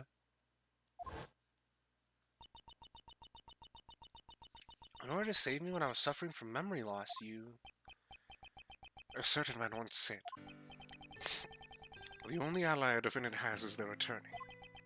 By trusting in their client, an attorney draws closer to the truth. And the sight of that man still shines brilliantly in my eyes. Yeah. Just as the image of my father fighting in court does. That man. Gregory. However, this is nothing more than that man in my father's way of life. Say his name! Fuck! It is not mine. Mr. Edgeworth. I think I shall still live as a prosecutor after all. Yep. I see. So you've made your decision. I'm sorry. No, I understand. That's your answer, isn't it? It is. Okay, then that's the end of this conversation. Don't regret it. Even if you beg me later, I won't let you work for me ever again. I understand. But you know, Miles, mind if I ask why you chose to live as a prosecutor? Mr. Shields, you asked me this before. Don't know who that man is, but he sounds like he should have his own game series. That'd be pretty cool. Yeah, he was talking about fucking Phoenix and his dad. I've thought long and hard about that question ever since. How should I live my life? And after this case concluded, I finally found my answer. I want to save people as a prosecutor. As a prosecutor. Simon Keyes. He too was a victim. I mean, he was a culprit as well. Like, you could say, yeah, he's a victim, but he's still a culprit. Let's kind of calm it down there, you know. He lost a parent in a past murder, and with it the ability to believe in anything else. I too know that feeling. Cool motive, still murder. The feeling of losing what's important to you and being unable to believe in anything. I doubted everything during my lonely battles in those days. I will say, though, the one thing I do like is the fact that, that once you wrap up with Sebastian, he doesn't needlessly stick his neck back out into the story again, right?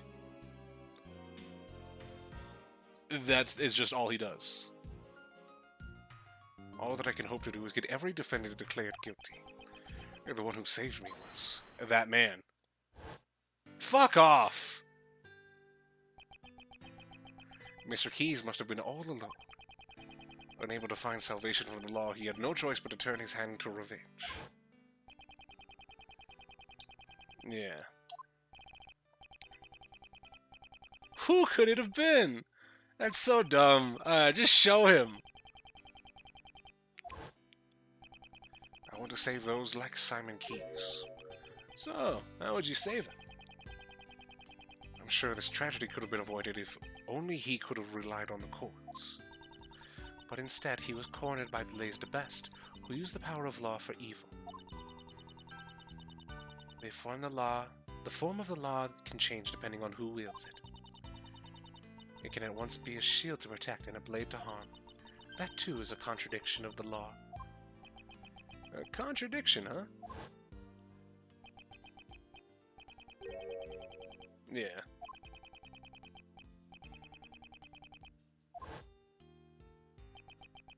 The only way to right those contradictions is by joining the court system. The one who could have saved Simon Keyes was not an attorney, but rather a watchman of the law, a prosecutor. I shall face the contradictions in the law as a prosecutor. I see. That's just like you. But you know, it'll be tough. It just won't be a walk in the park. It'll be going up against the law itself. You do realize that, right? I do, however, someone must. Yep. Uncle Ray believes in you, too. The law evolves and grows, just like all of us do. I'm sure you could pull it off. After all, you're Gregory's son. Your old man would never give up, no matter what. His eyes always saw only what laid straight ahead.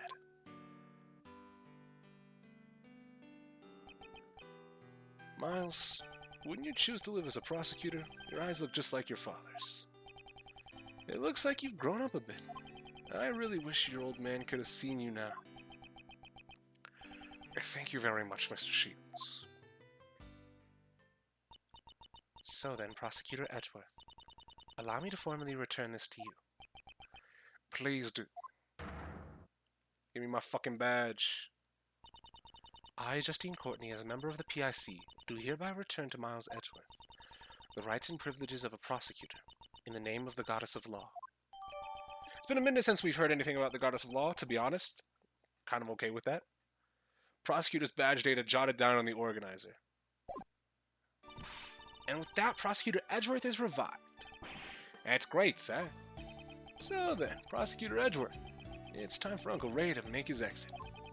I have to report your old... You know, now, going into this game, I was 1000% certain that Ray was going to end up biting the bullet.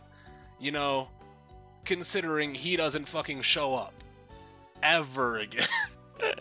But I'm actually surprised that he lived to the end of the game. Like, he raised like 40 death flags and then just walked away. So, I mean, we'll take that. Ray gets to live. I have to report to your old man all about the traitor and the Edgeworth family. Thank you for everything, truly. The next time we meet just might be in the courtroom. Hope you'll be ready. Uncle Ray might not look it, but he's an ace attorney after all. I look forward to seeing that attorney my father trained in action. Take care. Prosecutor Edgeworth, welcome back. Judge Courtney, I must give my thanks to you as well. To me, you sought to fix the corruption within the PIC from the inside. That must truly have been a lonely battle. No, it was not, for I was never alone. Because the Goddess of Law always is by your side, right? You made me realize that one could fight in such a way. The prosecutor's office, no, the entire legal world is caught up in this contradiction. If that cannot be set right, then there is a truth that will never see the light of day. It was only through your help that I was able to find this new path. One that fights against the contradictions in the law. I too find that promising, as one in the service of the Goddess of Law. And the moment I'd say, like, we didn't get to hear too much about the Goddess of Law, we get fucking 5 mentions of her. I love it. You shall certainly succeed in helping the law grow. Let us meet again in the court. Yes, I must apologize for my shameful acts during the trial 2 days ago. Next time I shall fulfill my duties as a judge perfectly. Your Honor, I do not intend to speak regarding your ideals, Prosecutor Edgeworth. However, the greatest judge I know is one overflowing with humanity. Even during a trial, that judge experiences a happiness, anger, sadness, and joy. But nevertheless, always hands down the correct verdict in the end. Dog, is that a fucking boast for our bearded dumb fuck from Edgeworth? Holy shit. That's amazing. It's difficult to say, but sometimes I feel that perfection is not always correct. You better not hear fucking Franziska hearing you say that. So, a judge has the right to behave in such a manner. Thank you very much. Prosecutor Edgeworth, when I pursued and fought against Blaze the Best, the goddess of law was not the only one by my side. It's John! When I have this cut out with me, I feel a strange sense of courage as well up from within. No matter how painful things became, no matter how strong the foe, when I remember that I am not alone, I'm able to keep moving forward. Wrongs must be put right, for John's sake as well. John, too, lost his father in a past crime. That is more important to me than even the words of the goddess of law. Though I'm sure the goddess would become angered by those words. Your bond with your son is the secret to your strength, I imagine. I don't have to be perfect. I just want to grow little by little, both as a judge and as a mother. That is how I feel. It seems there is much each of us has yet to learn. Agreed, we are still but children before the world. Let us grow in our respective paths until we meet again. I shall look forward to that reunion. May the blessings of the Goddess of Law be upon you as you follow your new path. Peace. Edgeworth gang, Edgeworth gang.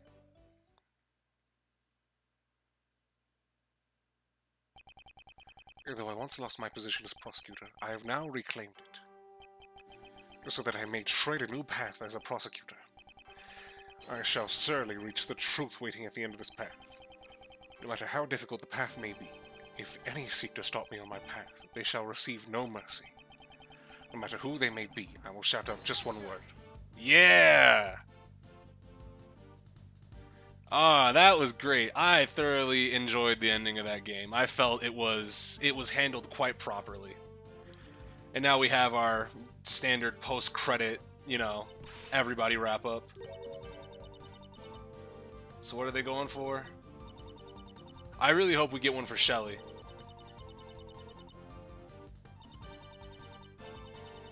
Still my business rival. Come on. Y'all should form a fucking investigative group together, the both of you.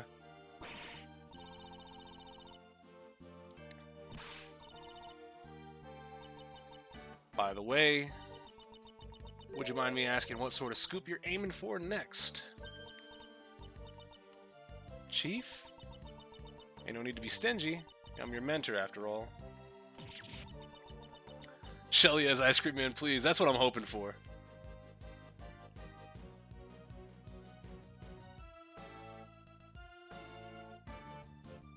Gumshoe? Oh, okay. Hey, we do get one for him. He's bleeding. The fact that he's holding onto that ice cream cone with his mouth alone, that's hard. Wound on my arm. Left arm is yet to heal. The bodyguard who inflicted this wound upon me is a name I will never forget. He's dead! Yo! Now then, shall I return to being a simple ice cream salesman? Perhaps this time I should try being a crepe salesman instead. Hold on! Crepes by the Killer? Hold on! Oh! Yeah, no, Ace Attorney 7 I need to see. I absolutely need 100% Shelly the Killer to return. Sebastian? Oh, J. Elbert. Neat. Trying to escape, I let him dampen my fighting spirit. Ain't that right, Rocky? Yeah!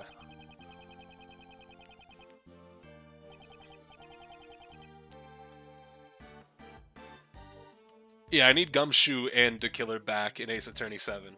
Now, while you are watching the credits, I would like to point out that this is a long stream, so we will be going past this. I do have some stuff lined up, but in order to do that, Frank, goddammit, I'm gonna let y'all watch this. I'm gonna go fill my cup up real quick. I'll be back in just a moment.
All right, back. Got my water cup filled back up. Who all did we get? Who all did I miss? We're on Dogen. Who do we have before this?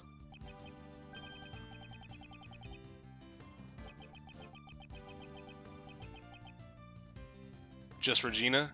Really? Only just Regina? That's kind of weird. I figured I would have missed two. Ah, yes. Nope.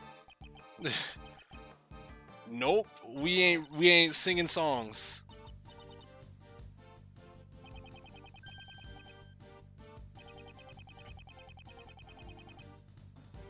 When is Catherine getting out of jail?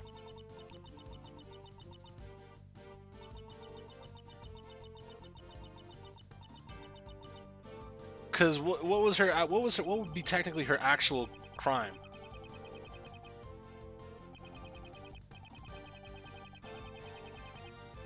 Also, this song is great. Attempted murder? Eh.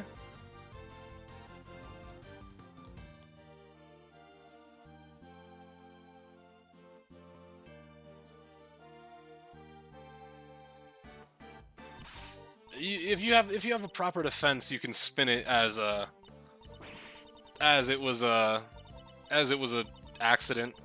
You'd have to fight really fucking hard for it, but you can spin it in that way.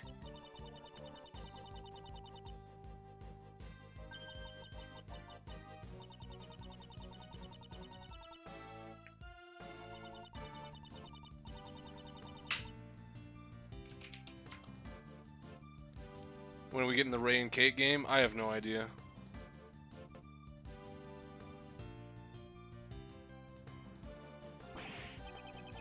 Larry, Mr. Butts, out fucking standing.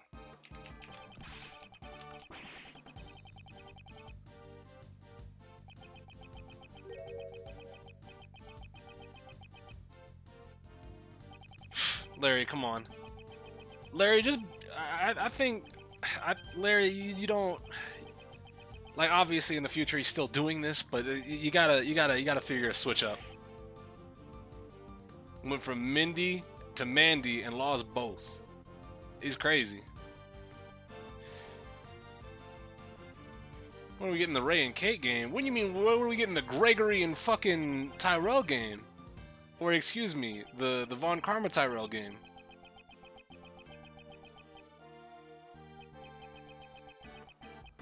Look at these two.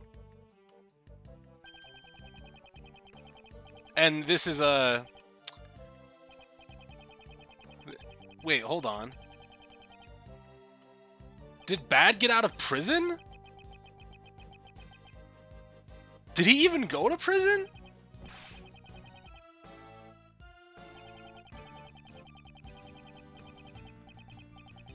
maybe they acquitted him because he was so helpful.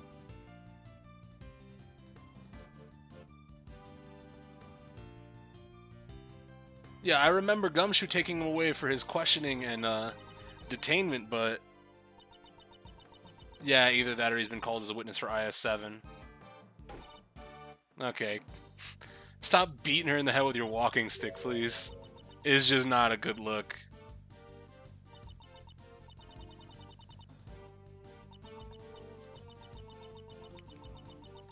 Still glad I can be together with you.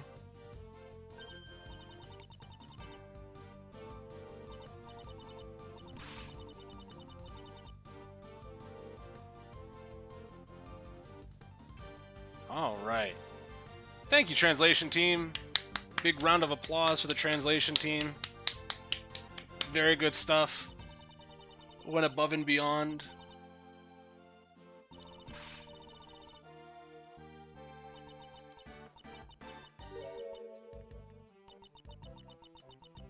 Kind of takes the fire out of girls, you can imagine. Ah. Aha.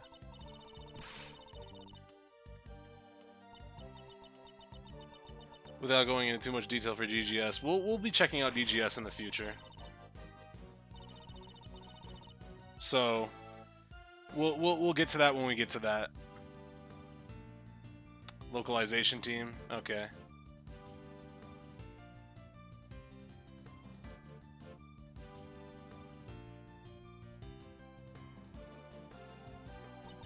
There she is.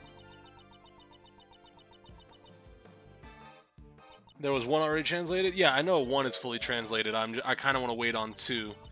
But we might be checking out one in the near future. I have an important question. What's your question, Ben?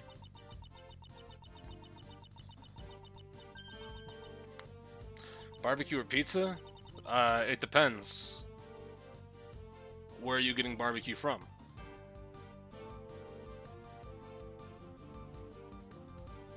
No, I meant one of the speech bubbles is already in English. Oh, okay.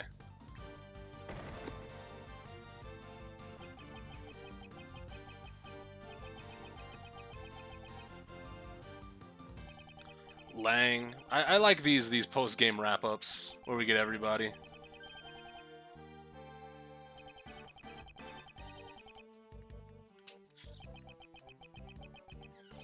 Now, Ben, you just have to answer the question, where is the barbecue coming from, you bastard?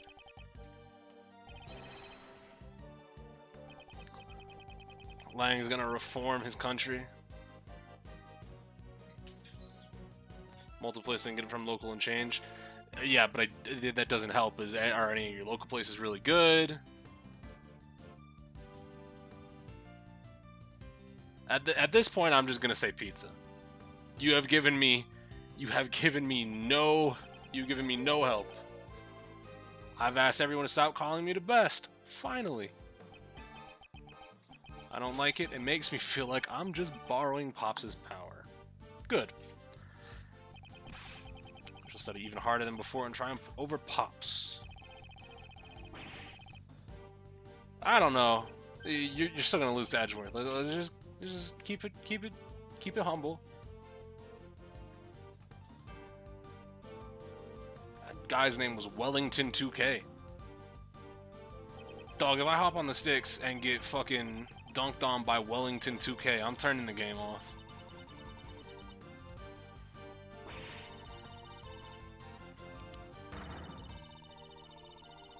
Bro. No, the tabloids aren't trying to frame Will Powers. No, what? What kind of shit is that? I can't believe this.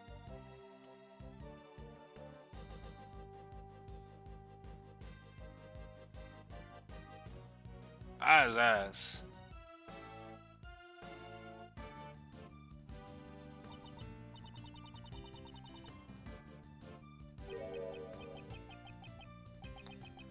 Like, I get that the tabloids don't fuck with Will Powers. That's fine. But you don't have to say the man was a murderer. There's just no need for that one.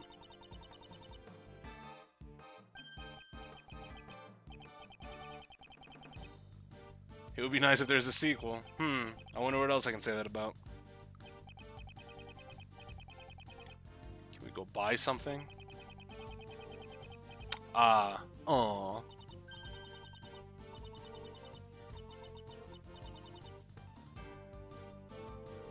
That's nice. Thank you. And for Capcom for making this game. Yeah. Alright. Epilogue? April 8th, 4:17 p.m. High Prosecutor's Offices. Room 1202. Wow. We were really busy with all those cases, weren't we, sir? Indeed, we were. Why did all these incidents happen in such a quick succession? I feel like things are always busy whenever I'm around. Wait, Kay, wouldn't that mean you're a magnet for crimes? Hey, Gummy, that was rude. I do get the impression that he's not entirely wrong. So then, Kay, do you intend to resume your training to become a great thief? I don't know. Huh? Something on your mind, pal? How should I put it? Until now, I've always been chasing after my father. So that I could become a great thief, just like him. Like the previous Yatagarasu, I suppose. But watching you, Mr. Edgeworth, made me think. Maybe instead of chasing after my father, I should find my own path. I mean, didn't you become a defense attorney? You didn't become a defense attorney either. Chasing after a parent's shadow is the only path in life for a child, after all. I'm gonna aim to be a hero in my own way. That sounds good. But of course, that doesn't mean I'm gonna throw away the name of the great thief Yatagarasu. No matter what sort of hero you become, Kay will always still be Kay. Thanks, Gummy. And Gummy will always be Gummy. Of course, pal. I plan to keep pushing forward on my path of a detective afterward. Mr. Edgeworth, I look forward to continuing working with you, sir. Yes, I'll be counting on you, Detective Gumshoe. Detective, you saved me many times during these past cases. You have my gratitude. I suggest you look forward to your next salary assessment. Huh? What? Does that mean what I think it means? What's wrong? I'm saying that your salary ought to be raised. Really, sir? I can't believe it. Isn't that great, Gummy? It's like a dream come true. I can finally say goodbye to my instant noodle lifestyle. However, that doesn't mean you can start slacking off. The real work begins from here on out. You should prepare yourself. Yes, sir. Roger that. I'll devote my body and soul to following after you, Mr. Edgeworth.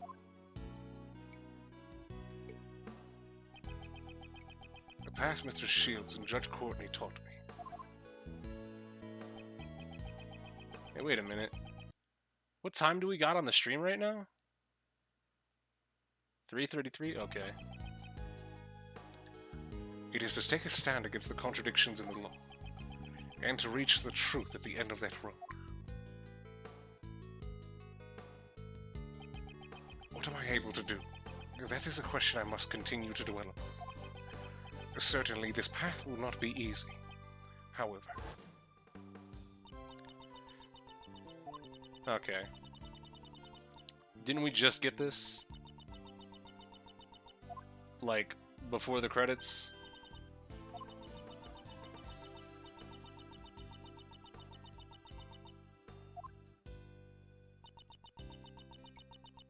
I remember that I'm not alone, I'm able to keep moving forward. Yeah, we literally just got this.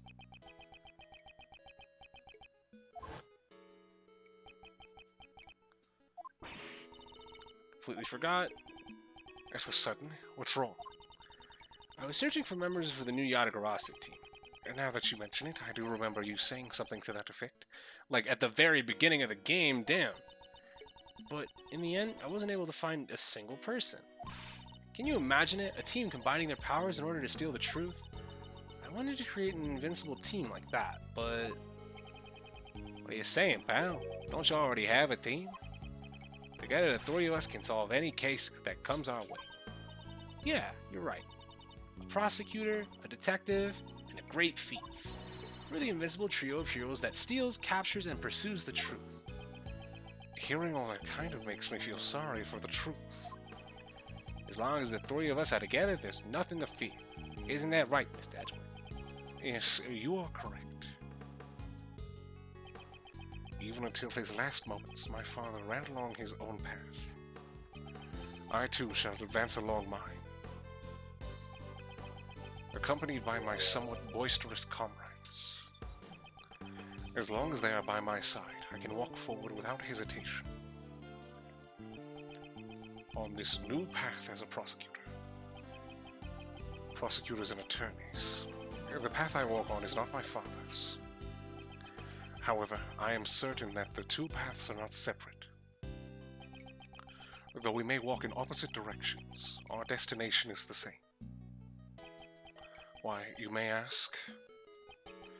Because both paths lead to the one and only truth. Yeah! That's a good ending shot.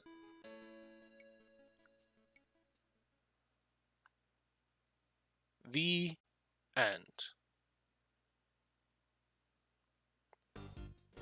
Save clear data. Fuck it. Yeah, let's go.